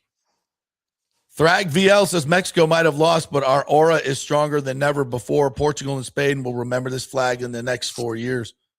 Listen, Mexico did great, man. They, and not only in the way their team played, but the way they hosted the games, from what I've heard, there were no issues. A lot of people thought there might be. There were none. The stadiums were incredible. The games were fantastic, especially at Azteca. I mean, Mexico put themselves on the world stage in a very, very good light. Bravo. Is that Spanish? I don't know. Danny Boy says, if we play in October, that's exactly what's going to happen. I think he was talking about the Rays play in October. That would be nice. It could happen. You don't know. Airweed says Jose has really become a douche since joining the Rays. A huge bat flip last night. Since leaving the Rays, I think you meant Caballero. A huge bat flip last night on the way first back to his dugout. His whole feel about him has changed. Need to peg him tonight. Airweed, when he did that, that bat flip was a little over the top. I got to agree with you. I hate that. I thought that was a little disrespectful. From a guy that, supposedly liked playing here and respects the fans and loves the fans, that's not cool. I'll say it. That's not cool. You're better than that, Cabby. You're better than that. And who's pitching? Sugar Shane? Former teammate? Earhole? I don't think so. I don't think that's going to happen. I don't think that should happen. But let's calm it down, Cabby.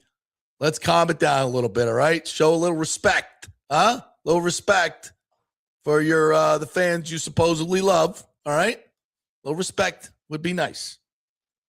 All right, we got to hit a break. Yeah, let's hit a break. We'll come back on the other side. Joe Maddon is going to join us here in just a little bit. We'll talk some Major League Baseball with him, talk Rays, Yankees. Big O is not going to be able to join us today. Something popped up for him, so it'll just be Joe and I. Reminiscing about 2008. We'll do a little bit of that, ask him about Longo weekend. And, of course, stadium issues. He penned a great article, I thought, on the stadium about a month ago. So we'll chat with him about that as well. Hey, we're brought to you by the great folks at the Gold and Diamond Source. Hey, gold is at an all-time high. Silver is at an all-time high. Whatever jewelry you have or your wife has that she's not wearing, this is the time to turn that into cash money. So bring it on in. Julie and Steve will pay you top dollar for that old gold jewelry. And you can buy something nice. They add a couple discounts onto that as well. If you want to buy something, turn that money around. They'll do that for you. No better place to shop for that engagement ring. We all know that.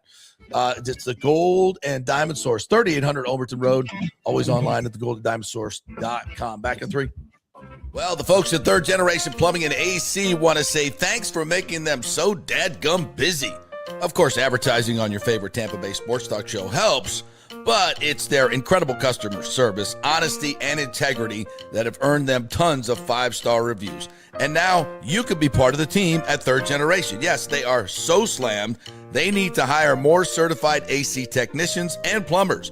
It's a great family business to work for. My buddy John Rodriguez runs an old school family business since 1995. They pay well, give you all the holidays off, and they offer great benefits. No cold corporate atmosphere here. You're part of the family.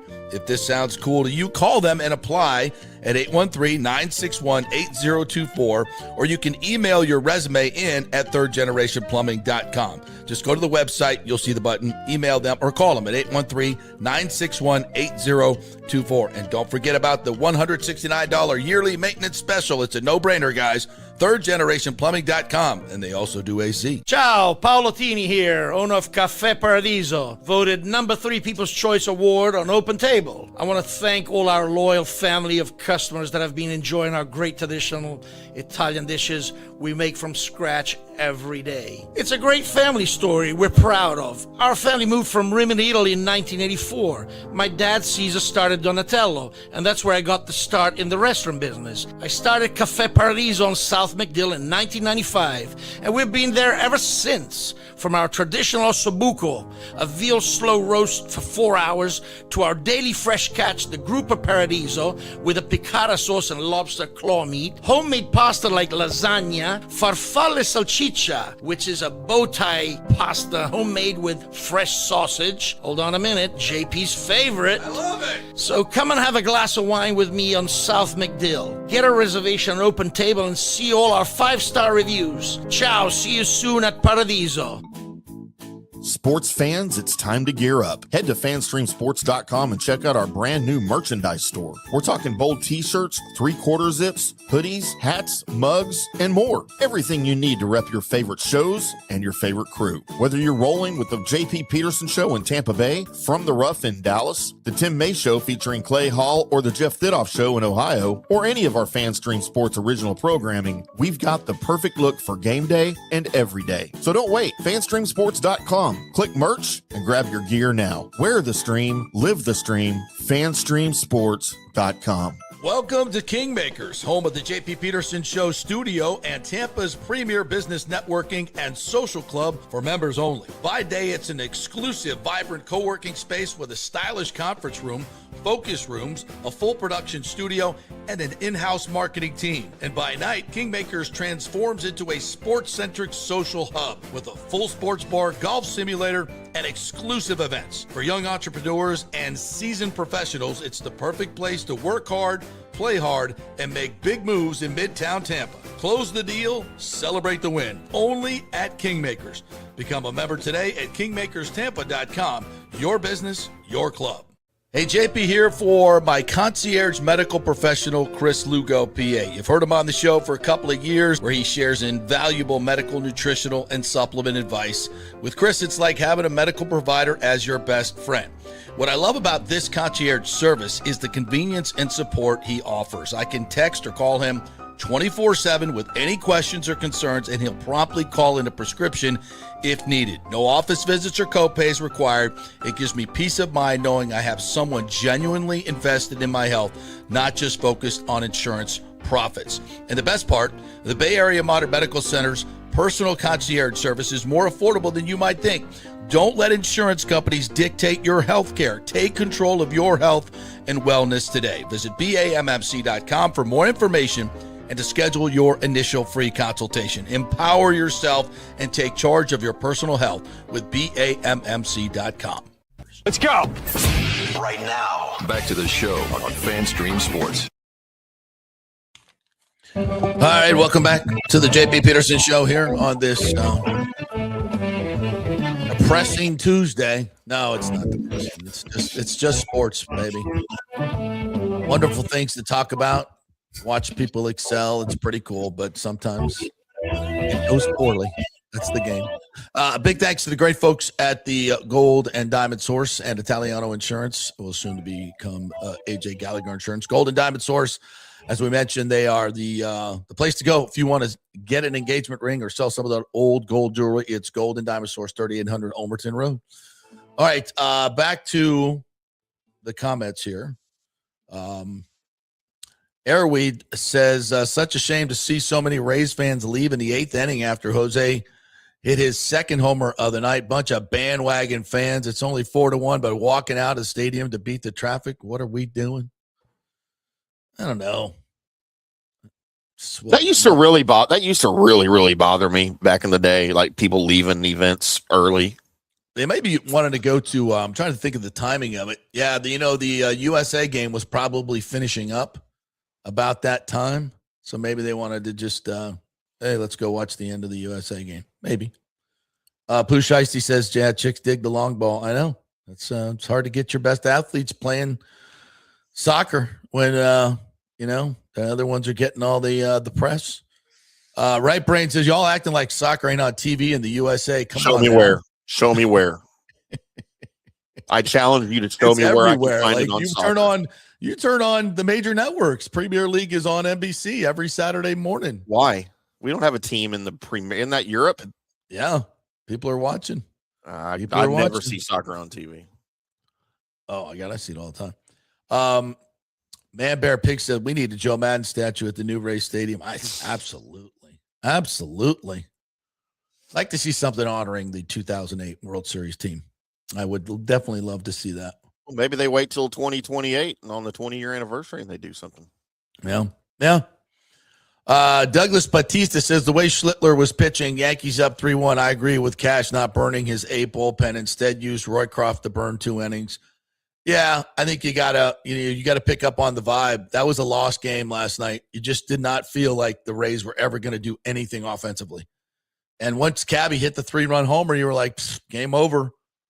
And it was. I think you're absolutely right. Right Brain says that fan has a football mentality. Lose 3 games in a row in a 162-game season. Y'all are talking about they slumping.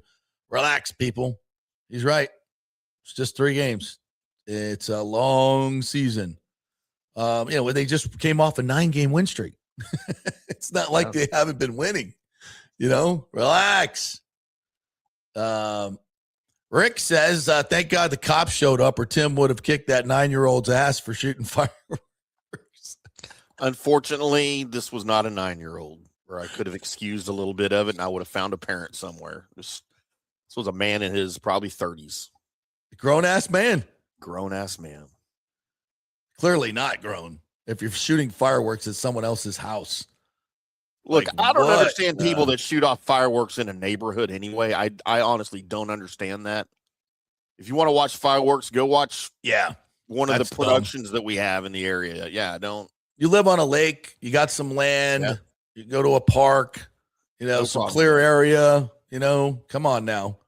We're not doing this on, Primrose Lane there where Timmy lives. That's not a good idea. Not in my cul-de-sac. Pooh Shiesty says Holland out there playing like it's a rec league game. I know. You got to see that video, Timmy. It's the funniest thing you've ever seen. Yeah. It's just like, he's like, you're like, no, this is the World Cup. That's a huge stadium, but it's so isolated. You just see him and then, it's like, boop, it's in the back of the net. Ball comes in. And that's soccer, man. It's a weird game. Pooh Shiesty says Al Lang is a great stadium. The question is, use it for soccer or spring training. I just think soccer and St. Pete and the Rowdies work really well together. I think they work great together. But they've got to update that stadium or get them an updated stadium. I think they should, when they redo the Trop, I think they should build some type of maybe 7,000 to 10,000 seat stadium, Timmy, with a little covering, and you have the Rowdies play there, and then you high school the shit out of it. Like the biggest high school football game of the week, that week moves to downtown stadium. Little 7,000 to 10,000, nicely appointed, couple luxury boxes, press box type thing, nothing crazy, just about 10,000 seats. Yeah. So I was asking the other day if they could still use it for baseball because I know they made it for soccer, but I guess you could still convert that back for baseball, can't you? Yeah, they still have it. Yeah, they still have it set up like that. Those are temporary bleachers there in right field. Yeah. So it's still very baseball-ish. So and I think if you did that, you recreate. I mean, but there's something. See that to the right though. You know what that is? That's the marina with the sailboats and the bay, and effing gorgeous. Mm-hmm. And that's one of the really great things about Rowdy Soccer. It's right down there on the waterfront, and it's just cool that way. But it wasn't cool the other day. It was hot as hell, and we had to go find shade. But once we did, it was fine. And but you couldn't sit out in the sun. It was like a 6:00 game. It was tough. I didn't realize how close that was to the Trop. That Trop's right down the road, isn't it? Yeah, not far away. But really kind of a cool downtown stadium, or even if they wanted to build something like that right down there in the water, that would be really cool. But then you'd have to say goodbye to Al Lang. Historic Al Lang. Nathan Elliott says soccer and St. Pete put the Rowdies at the Trop. I don't think that works. That doesn't work. I do like indoor soccer. I just don't mean that kind of indoor soccer. Yeah, that doesn't work. Kurt says July 15th, the Board of County Commissioner is in 8 days. What's up with the county vote and potential to take on the city's $100 million portion from the CRA? I know the city isn't doing anything till August. Kurt, I got to be honest with you. I got to check in and see what's going on. Last I heard, everything was good. I think you might be surprised that the city, I think they feel like they got the city votes. So there's that. All right, let's take one more break. When we come back, Joe Maddon will be joining us, former Rays manager. Cup of Joe, you see that on the MLB network, still very much involved in the game, part-time resident of Tampa Bay. So much to talk to Joe about. He does a lot for local charity, and we share some of our favorite charities there. So we'll talk about that. Joe Maddon joining us here when we come back on the other side on the JP Peterson Show. Stay with us. JP here for Genesis of Tampa and the Murphy Auto Group. I think the best way to experience a business is to use that business. And I just did at Genesis of Tampa. Just bought a GV70, a 2023, and it feels and drives all new. It's an absolutely fantastic car. The technology, the comfort, and the price, absolutely outstanding. Frankly, I never thought I could get into a car like this, but they made me a deal I could not refuse. And I also get the VIP service where you can just drive right up, their pit stop service. They'll top off all the fluids, make sure your air in your tires is good, new wipers if you want them. If you need extended service, they will come to you, bring you a courtesy car, and then bring your car back. What more do you want? The experience was just VIP all the way. And you can get that at Genesis of Tampa. And don't forget, you can get extended warranty, which I did. So I have worry-free miles up to 100,000, and all they do is just take it in. Actually, I don't have to take it in. They come to me. It's perfect. It's Genesis of Tampa right there, 801 East Bears Avenue, right off of 275. Go see them and tell them JP sent you. Big thanks to Italiano Insurance, the great folks over there. They will soon be part of Gallagher Insurance. A little name change, but same great folks, same great customer service you've known for over 65 years. They do all the work. You save all the money. ItalianoInsurance.com at 813-877-7799. Hey, the Golden Diamond Source wants to be your family jeweler. So don't wait any longer to find that one-of-a-kind perfect engagement ring for that special someone in your life. At the Golden Diamond Source, they can design anything you want personally. The Golden Diamond Source can help you trade in your old broken jewelry and use it towards a new purchase as well. And with gold prices at record high, now is the best time to do it. They only sell natural diamonds at the Golden Diamond Source. So if it's a real love, it should be a real natural diamond. Don't start your relationship with a fake diamond. Bad idea. And with the Golden Diamond Source first-time buyer program, you can learn all about the 4 C's in all the different shapes and styles. And they are able to show you a huge selection of inventory to choose from. And don't forget, 0% financing for up to 5 years. If you finance $5,000, it's only $83 a month. Make sure it's a Golden Diamond Source diamond, 3800 Almerton Road, always online at goldendiamond.com. It's a love you give only at Golden Diamond Source. Hey guys, you already know that Riveters is the best sports bar in all of Tampa Bay, but now it gets even better for Rays baseball season. During all Rays games, check this out, $6 Tito's, $6 Jack, $6 margaritas, all during Rays games. Are you kidding me? And that's always a great pour from the great bartenders at Riveters. Great service, great food, everything is fresh, nothing is frozen. And let me tell you, if you want baseball and wings, you will not find any better than Riveters. Their sauces, like the blue cheese and the ranch and everything, is handmade, and the wings are big and they're perfect. Wings, baseball, Rays, Riveters. It all comes together during baseball season. Once again, In addition to all the great food and service you get, $6 Tito's, $6 Jacks, $6 margaritas. It's time to celebrate. Baseball season is back, and celebrate at Riveters. You know where it is, right there on Dale Mabry, just north of 275, just south of the stadium. See you there at Riveters. Pitch Roofing believes giving back is part of doing business the right way. That's why they proudly offer exclusive discounts to those who gave the most to our communities, including veterans, first responders, seniors, and teachers. And for listeners of the JP Peterson Show, there's even more good news. Pitch Roofing is now offering a special discount just for fans of the show.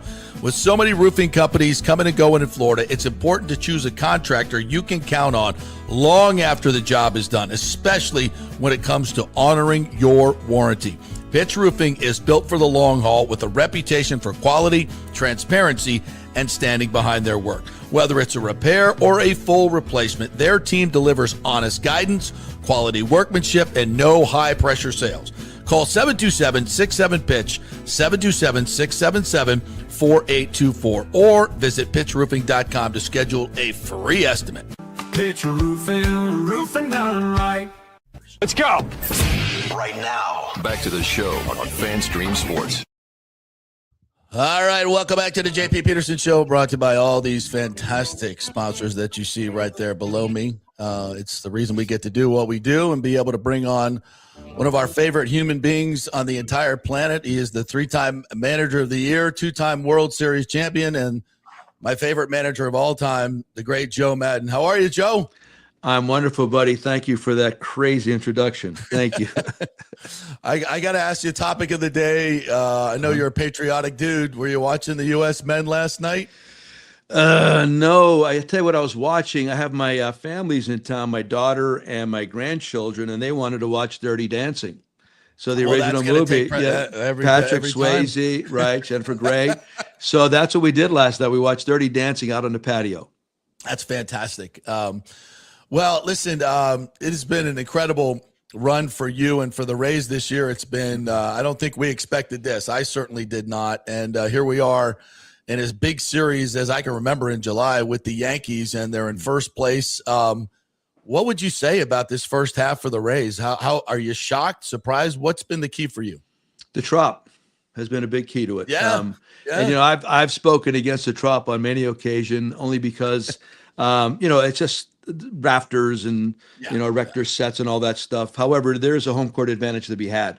It's difficult to see in there sometimes. I haven't been in there since they made all the improvements from the hurricane, but on television, it looks brighter. It looks more entertaining. It looks like a better place. The fact that they're not playing humidity every day, the fact that they're getting proper rest every day, I think that matters. I mean, the Marlins win 2 World Series, right, playing in the outside stadium down there, which always baffled me. Give them credit.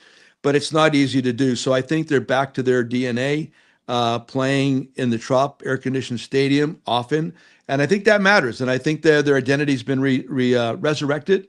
You know, the ball flew last year at Steinbrenner. Yeah. The ball's not flying as well, obviously, in the Trop. So you're able to play your Rays style game, and I think that's a big part of it.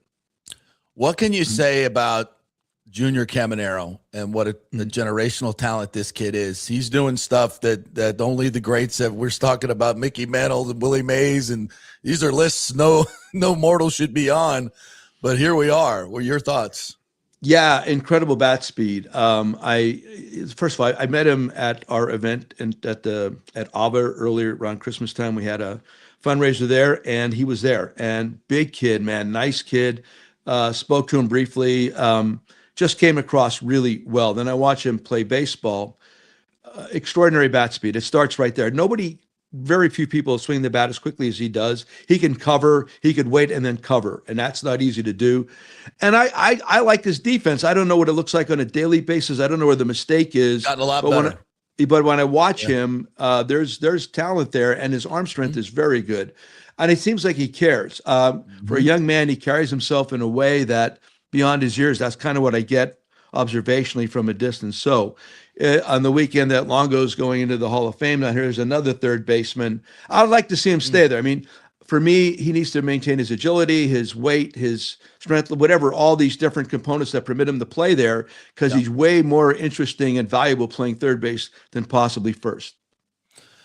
And he'll be a array for a long time. I get a sense from this ownership group that the days of watching David Price and et al. Walk out the door are over, especially if they get this new stadium done. So I believe he's going to be a Ray. And what a cornerstone to build on, Joe, right? We'll talk about the stadium in a second, but to have a cornerstone like this kid who by the way, during innings, between innings, is sending balls out to kids and waving at them and signing up. I mean, this kid gets it.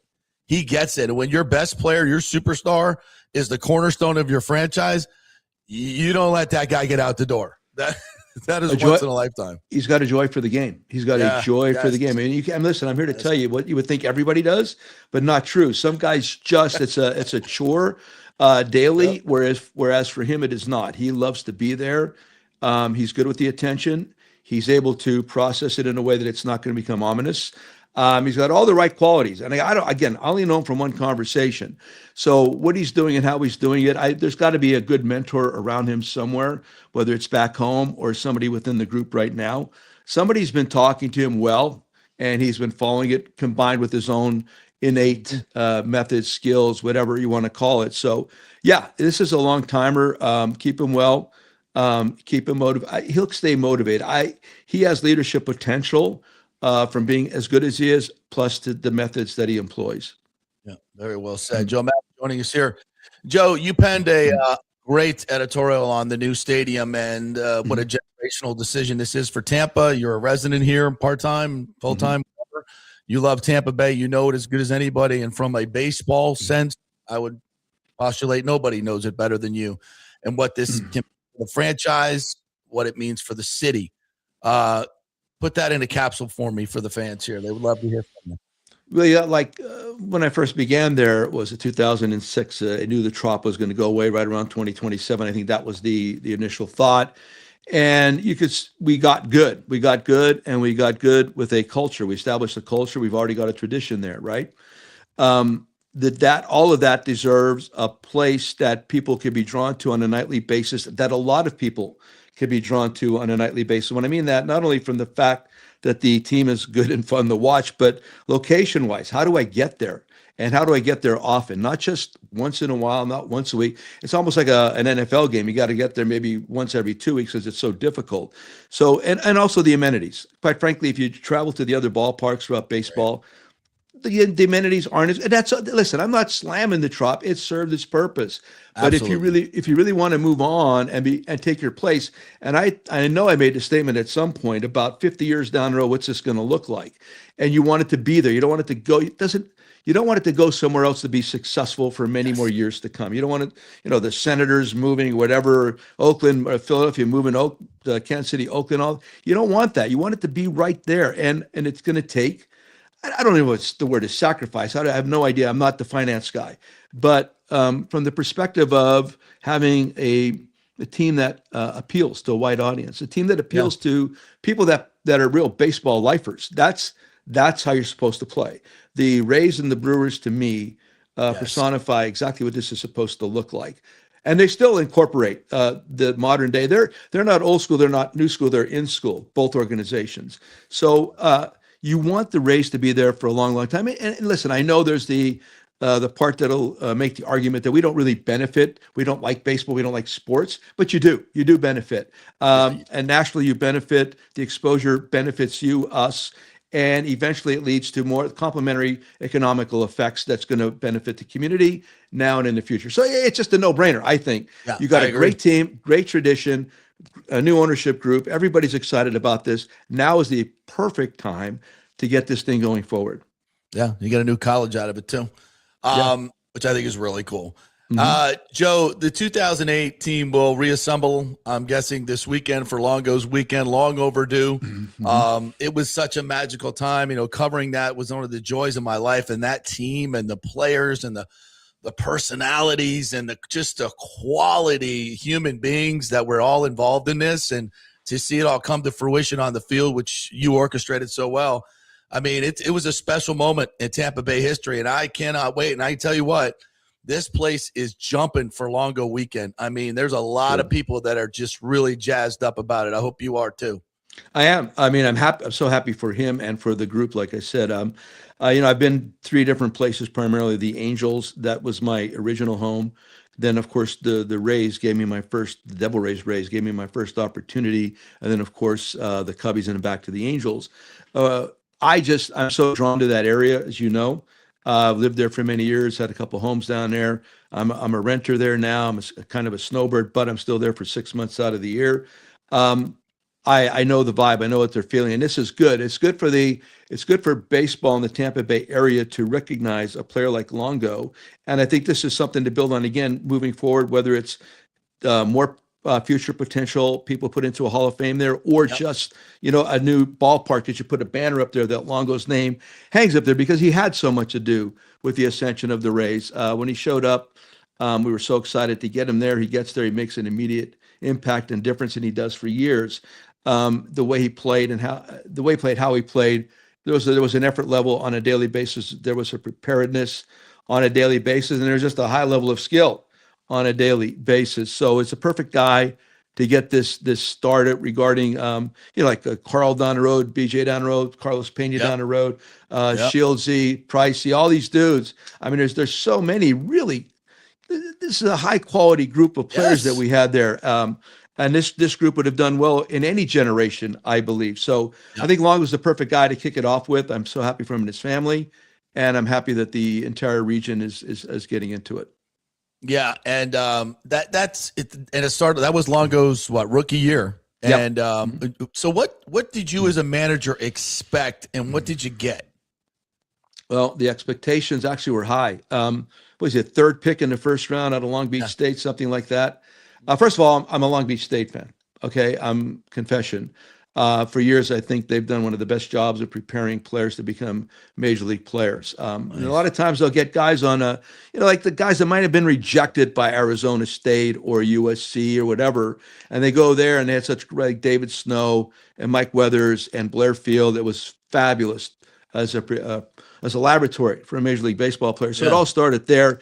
And then, eventually it just morphs into what it eventually does. So I think Longo's background, where he came from and how he's prepped, I think was huge in regards to the success that he had.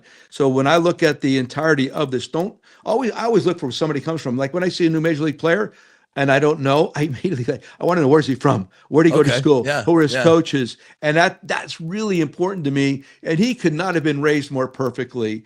And then eventually you saw it. So when he got there, he was, I have like 5 levels of being a professional player. Level 1, happy to be here. Level 2, survival. 3, I have a longer I can do this. 4, I want to make money. Number 5, all I want to do is win.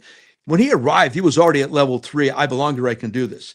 Him, Wally Joyner, I could go on some other guys that I've had, that they just had this thing about them that they knew that belonged here, they could do it, didn't have to prove it to themselves. They had it innate. So he had all this going on, and that's why he could go down the left field line after his first BP, sign some autographs, come into the dugout. We knew the expectations were high, but we also knew that he could meet them.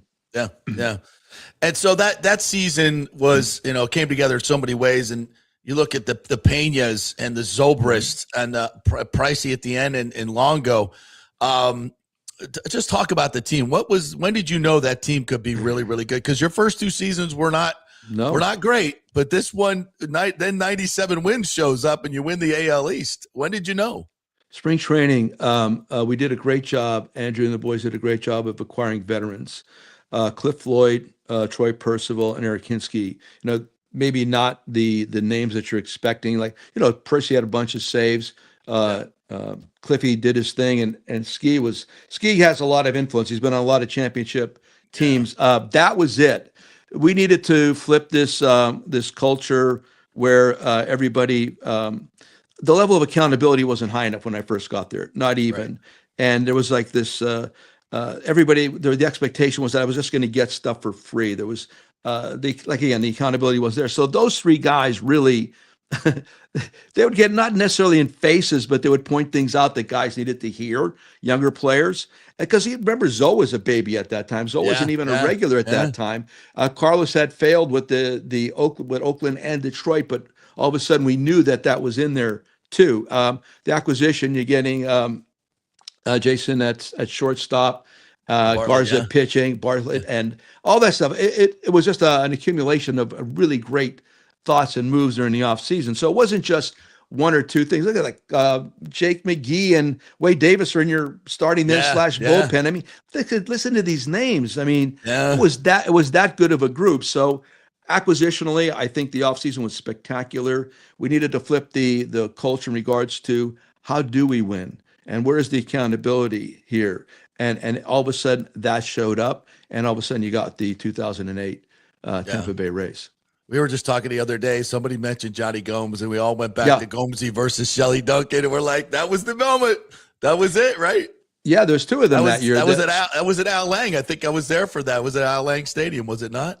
It started at Steinbrenner, though, when Elliot Johnson collided with Cervelli at home plate. And after the game, I remember distinctly, I heard the writers are saying, hey, the Yankees are upset. I said, okay, why are they upset? And I wanted them to say, because you don't play like that in spring training. I needed them to say that. Had they said something like, oh, it's a dirty play, then I'd have to say that's an opinion. But once they said you don't play like that in spring training, that opened up my Pandora's box, because all I've been talking about, we have to play the same game regardless of the date of the year. I don't care. Spring training, May, June, July. It's going to get to October, November. We have to play the same kind of game. So they said that. And then all of a sudden, we go to Al Lang for another spring training game. We actually have to have a meeting with Jerry Crawford and the umpires, me and Girardi, before the game. Oh, yeah. That's a first. A pre-game meeting in spring training. No funny stuff today, right? And then all of a sudden, line drive off, long goes glove by Shelley, who I do love. Then you could see, oh, this is my opportunity, because he was out like 50 feet at second base, and he starts running, and he comes in 2 spikes too high on Aki, and then all hell broke loose, man. That to me was a seminal moment. And the second one that year was the fight against the Red Sox after the altercations with Coco Crisp, but kind of I instigated that a little bit. Yeah, and that was big. So Shieldsy gets him in the thigh. See, so you got to take it. Like, we were the stepchild in that AL East. Everybody said we had to get out of there, and all of a sudden you have to take it. Nobody's there to give it to you. That's the thing. Like, teams that are attempting to ascend right now and trying to play the same game as the Dodgers or these real juggernauts. Can't do it. You can't do it. The Rays don't play the same game. The Brewers don't play the same game. It's more like a guerrilla warfare. You kick them in the shins all the time, and eventually you make them bend over, and then you get them in the solar plexus. But that's what you do. And so all these groups are out there right now analytically trying to be the same team as they are. Ain't going to work. Ain't going to work. Yeah. You got to zig when somebody's zagging, and that's what we've always been able to do. That's what 08 was all about. And you get through the White Sox, beat them 3 games to 1, and then the Red Sox, that championship series, I dare say the Trop has never been that loud. We've had a couple moments since in the playoffs against the Astros maybe, but I remember that series maybe even more than the World Series, but that series being just, that place was up for grabs, man. It was unbelievable. I'm driving to the Trop and I'm looking at the building and say, there's a World Series in that building tonight. Yes. Say that to people even a year before that. That might have occurred, right? They think you're nuts. Are you drunk? You coming to the ballpark with a little bit too much wine today? It was spectacular. It's not even, it's I have a t-shirt. May all your surrealisms come true. That's one of them right there. Yeah, I think dreams coming true happen way more often than a surrealistic moment.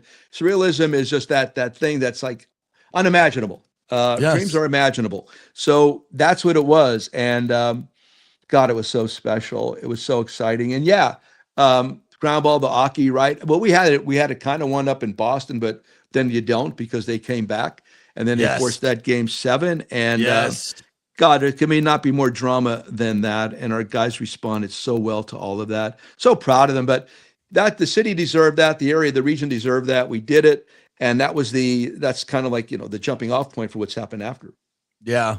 And and I've said since then, Joe, and I've been through this whole saga, since the beginning. I've covered this team since 1998.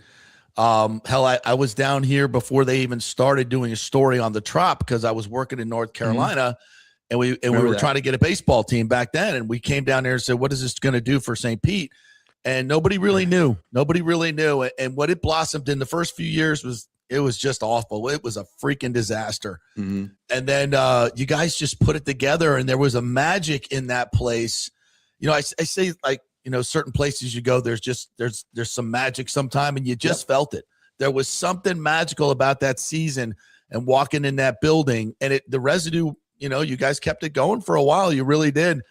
And then it just went, dormant again. But I know what this area can be in terms of baseball. I know the fabric of Tampa Bay baseball is so much more, way more than hockey.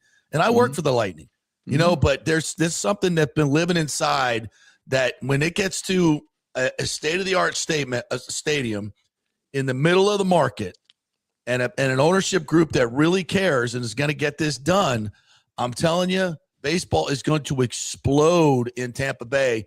And everybody that talks shit about baseball don't work in Florida, we're finally going to do it right. We're finally going to do it right, and I think it's going to be incredible. And I'll stand by that statement, Joe. No, I agree with you. We're this close. 100%. I mean, it's when somebody starts anew at something, sometimes you don't check all the necessary boxes. They always go for bright, shiny, and sexy. You got to do the groundwork. You got to have a good ground game. You got a good offensive line. And to me, that's establishing your culture, your tradition. Yep. What are we all about here? What draws people into relationship building, the trust that is established, ideas are exchanged, and then the really important part is where you could have constructive criticism flow back and forth, because at that point you are on the same page. Nobody becomes offended or hurt or whatever, and furthermore, nobody needs to get credit. There should be there's not necessary for credit to be doled out to anybody right now.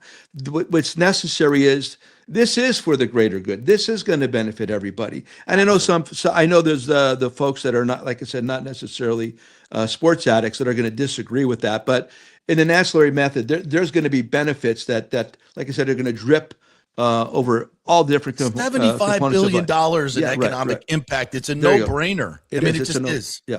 Right. I listen, I agree. And I'm not really that great in economics, but that's pretty obvious to me.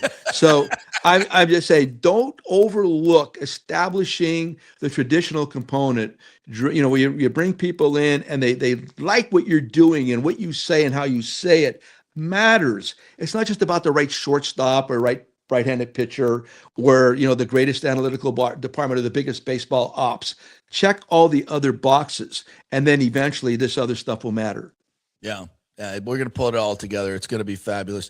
Joe, one other word I want to about baseball, and then I want to talk about our homeless empowerment program, which is something near and dear to your heart, and I just got to experience. But Major League Baseball, I've never seen it better in my lifetime. The pitch clock and the changes, I think we can have small disagreements, but the game has never been better. It's never been more athletic. It's never been more exciting. What are your thoughts on it? I know to me, we're on the same page with analytics. It's helpful, but I think it's dominating the game a little bit too much. Mm-hmm. But we're in a good place right now. Would you agree with baseball being a good place? I love the pitch clock. I mean, some of the rules I don't like, honestly, quite frankly. I love the pitch clock, and I like the pitch com. And I think those are great. And I think eventually if they come up with the check swing rule, that's another win. I don't necessarily like runner on second base. I don't like 3-batter minimum. Any new rule that subtracts strategy, I'm not into. Any new rule that professes and causes expediency, I'm into. And I think that's what everybody's digging on, is that the game is a quicker game. I mean, I'll argue when everybody talks about athletically, I was there in the 90s with the Angels, and I was part of Tim Salmon, Garrett Anderson, Jim Edmonds, and Darren Erstad in the same outfield. It doesn't get much more athletic than that. I mean, if you trace back to all these different things, look at the Mariners with Jay Buhner, Ken Griffey Jr., and then eventually Vince Coleman comes in and plays left field. So I don't necessarily buy that argument. I think it's being promoted that way, but I don't necessarily agree with it. And the part that bothers me a bit, and listen, I'm just being honest with you. If you look at look at the standings, it's a 500 league, and everybody's aspiring to be 500. And they make adjustments as the season's in progress if they think they have an opportunity. I want to hear more people profess from day one that we're out here to win the World Series this year.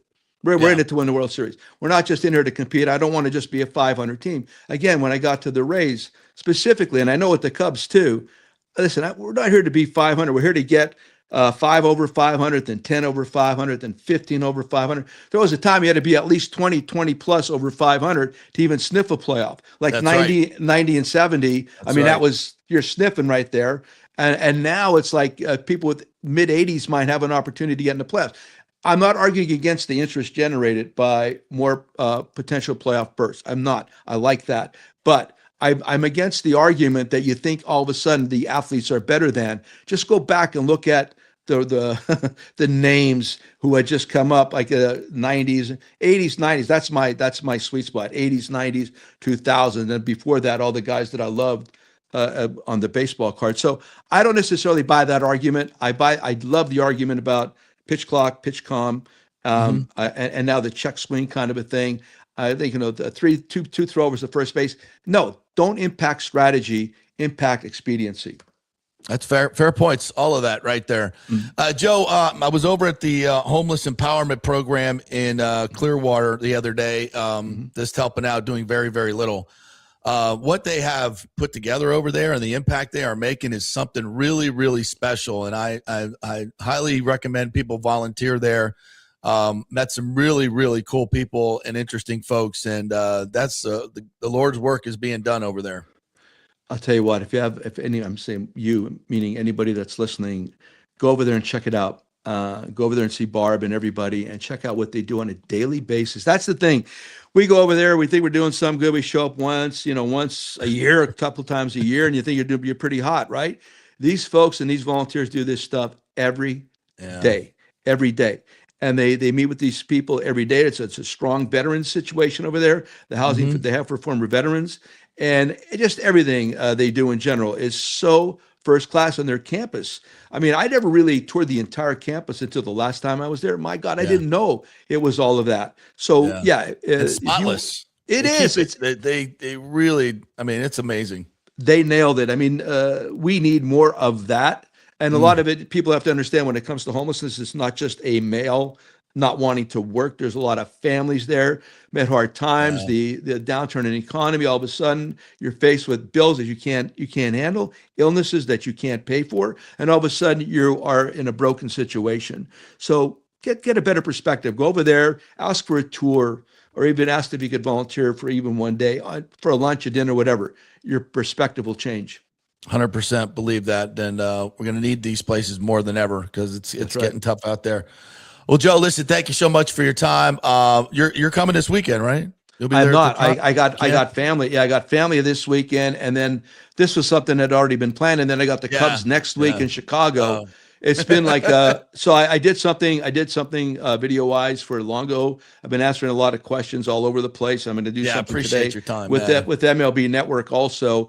But yeah, I had my plan. My family's here, and then like I said, all next week is the 10-year anniversary of the Cubs winning the World Series. Now, well, family first, Joe, and we appreciate that. Now, your time is you spend a lot of time here, and you spend it with us, and we really appreciate it. Thank you so much. All you do for all our charities here, it's amazing. So, I'll see you soon. Always a pleasure, man. We had a great first tee event at Palmacia this past spring. That was outstanding with Gary Koch. So, yeah, I love all that stuff. I'll be back. Be playing some golf. I'm a St. Pete Country Club member now. So I owe you a round of Palmacia. So when you get back, let me know. Reciprocal. I got you down to St. Pete too. Sounds good. Buddy. Awesome. Be well, Thank bud. you, Joe. All right, man. Appreciate it. Bye-bye. Great Joe Maddon right there. Man, you could talk for hours with that man about everything, life, baseball. I hate to just limit it to just baseball. I love old school baseball conversation, man. Fantastic. Yeah. And you know what? I'm impressed with his take on the new rules. A lot of old school guys. I agree. Resisting the change, but he understands the good of the game, and he understands what's gonna increase popularity, because there was a fall off for a while, and a lot of people complained about the pace of the game, and I wasn't necessarily one of those. I'm into baseball, whatever, but I love the DH clock. Having pitchers hit just changes the whole strategy of the game. It just and we've kind of dumbed it down a little bit, bit. So, but it used to have to apprentice and manage 1,000 games in the minor leagues before you would even sniff a shot at the big leagues. And now we're hiring managers from college. I don't know if that's better or worse, but it just seems different. It's just look, if seems you a can lot manage, you can manage, right? The problem is, I don't know that the vetting process for some of these guys is as thorough as it should be. Yeah. So Well, just in general, by definition, people used to have to use their brain. There wasn't all the technology to answer these questions, and they had to use their gut. And they had to use their experience, and they had to, you had to manage 1,000 games in order to manage a baseball, because otherwise you couldn't do it. You couldn't do it. It was just because you had to get that experience and understand the game to be able to do it at a major league level. And now, you can learn a lot of things in a lot of different ways, and there's just not as much demanded. I don't want it to get to the point where you're taking the managers or the players' guts out of it, right? Because that's we're getting part of the game. I know. And he brought up something interesting. He brought up the check swing. So there's ABS for the check swing. I don't know if you've seen this, JP, that they're using in a couple of the minor leagues. Okay. Yeah, there is an ABS for the check swing, and it's been very successful. And it's because the check that swing should be an easy one. Has sort of evolved over the years, where it's where is the stopping point for it to count? It's evolved tremendously over the last 100 years. The rule is what, 50%? If you get 50% over the plate, then it's a swing. I don't know. I think maybe that's what's written, but that's not always what's called. Sometimes it's, did you break the plane of the of home plate, the 90-degree at the front of the plate, or I don't know. Did you break the plane of the third base or the first baseline? Like it's been all over the place, but this has set a definite set of rules to define it. And then also you've got the ABS camera system that can tell you exactly whether it was crossed or not. And that's been very successful. And I'm kind of for it, man. It's been so ambiguous. I hate ambiguity like that in baseball. You got to have some things got to be defined. Airweed says that they were bandwagon fans that left early last night. It was halftime for the soccer game when the 8th inning hit. The Rays played the second half of the soccer game on the big screen after the game was over. Oh, that's cool. Oh, wow. That would have been a fun place to watch it. Well, until not really. Maybe not. Until froze and Young Wei cooed. Oh my God. Or Young Wei. The right brain says NBC Sports, ESPN sometimes shows soccer just to name a couple. Tim, use your TV guide, sir. He's not okay with you. Number one, I don't watch ESPN. Never will. Number two, NBC Sports. Are you just talking about NBC, or do they have their own NBC Sports channel? I'm unfamiliar. And they don't make TV guides anymore. Wayne Cleveland says both teams played great. It's just that the Yankees played perfectly. The Rays just have to at least split the series, and the Rays will be fine. Yeah, listen, there's no panic going on, but I don't, this is why they pay dominant starting pitchers big money, because one guy can completely win the game. And that's what Schlittler did. Hell, Jax was on his way to doing it and just had a brain fart. Just walked two guys and turned a one mistake into 3 runs. Griffin Jax is an interesting study. He has got stuff. Ain't no doubt about that. But I sometimes wonder about his mental approach. Just, is he tough enough? Mm-hmm. Is he mentally tough enough in those situations? And he can find it. He can learn it. He can learn it. I don't know what to talk about. All right. Anything else we want to get to here? Messi is on now. Okay, we're gonna go watch Messi. All right. Huge thanks to Joe Maddon. That was a fascinating conversation. What was your favorite takeaway, Timmy, from Joe?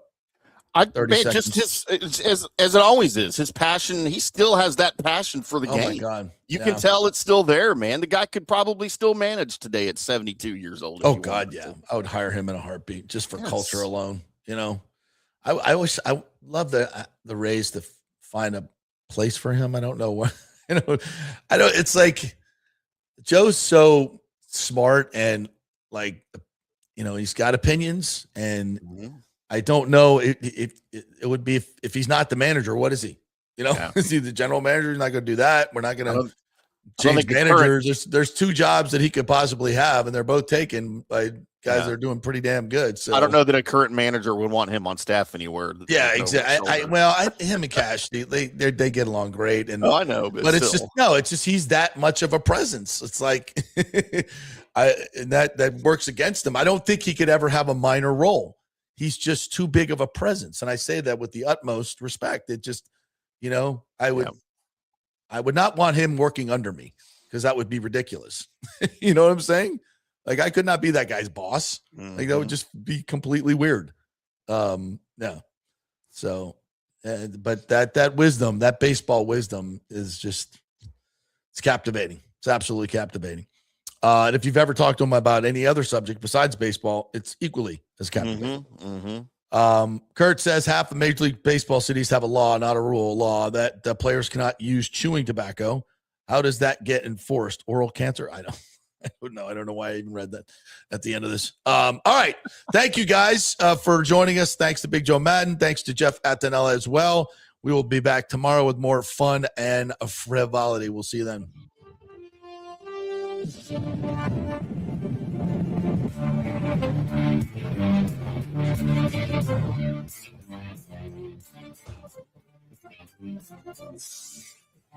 That's that.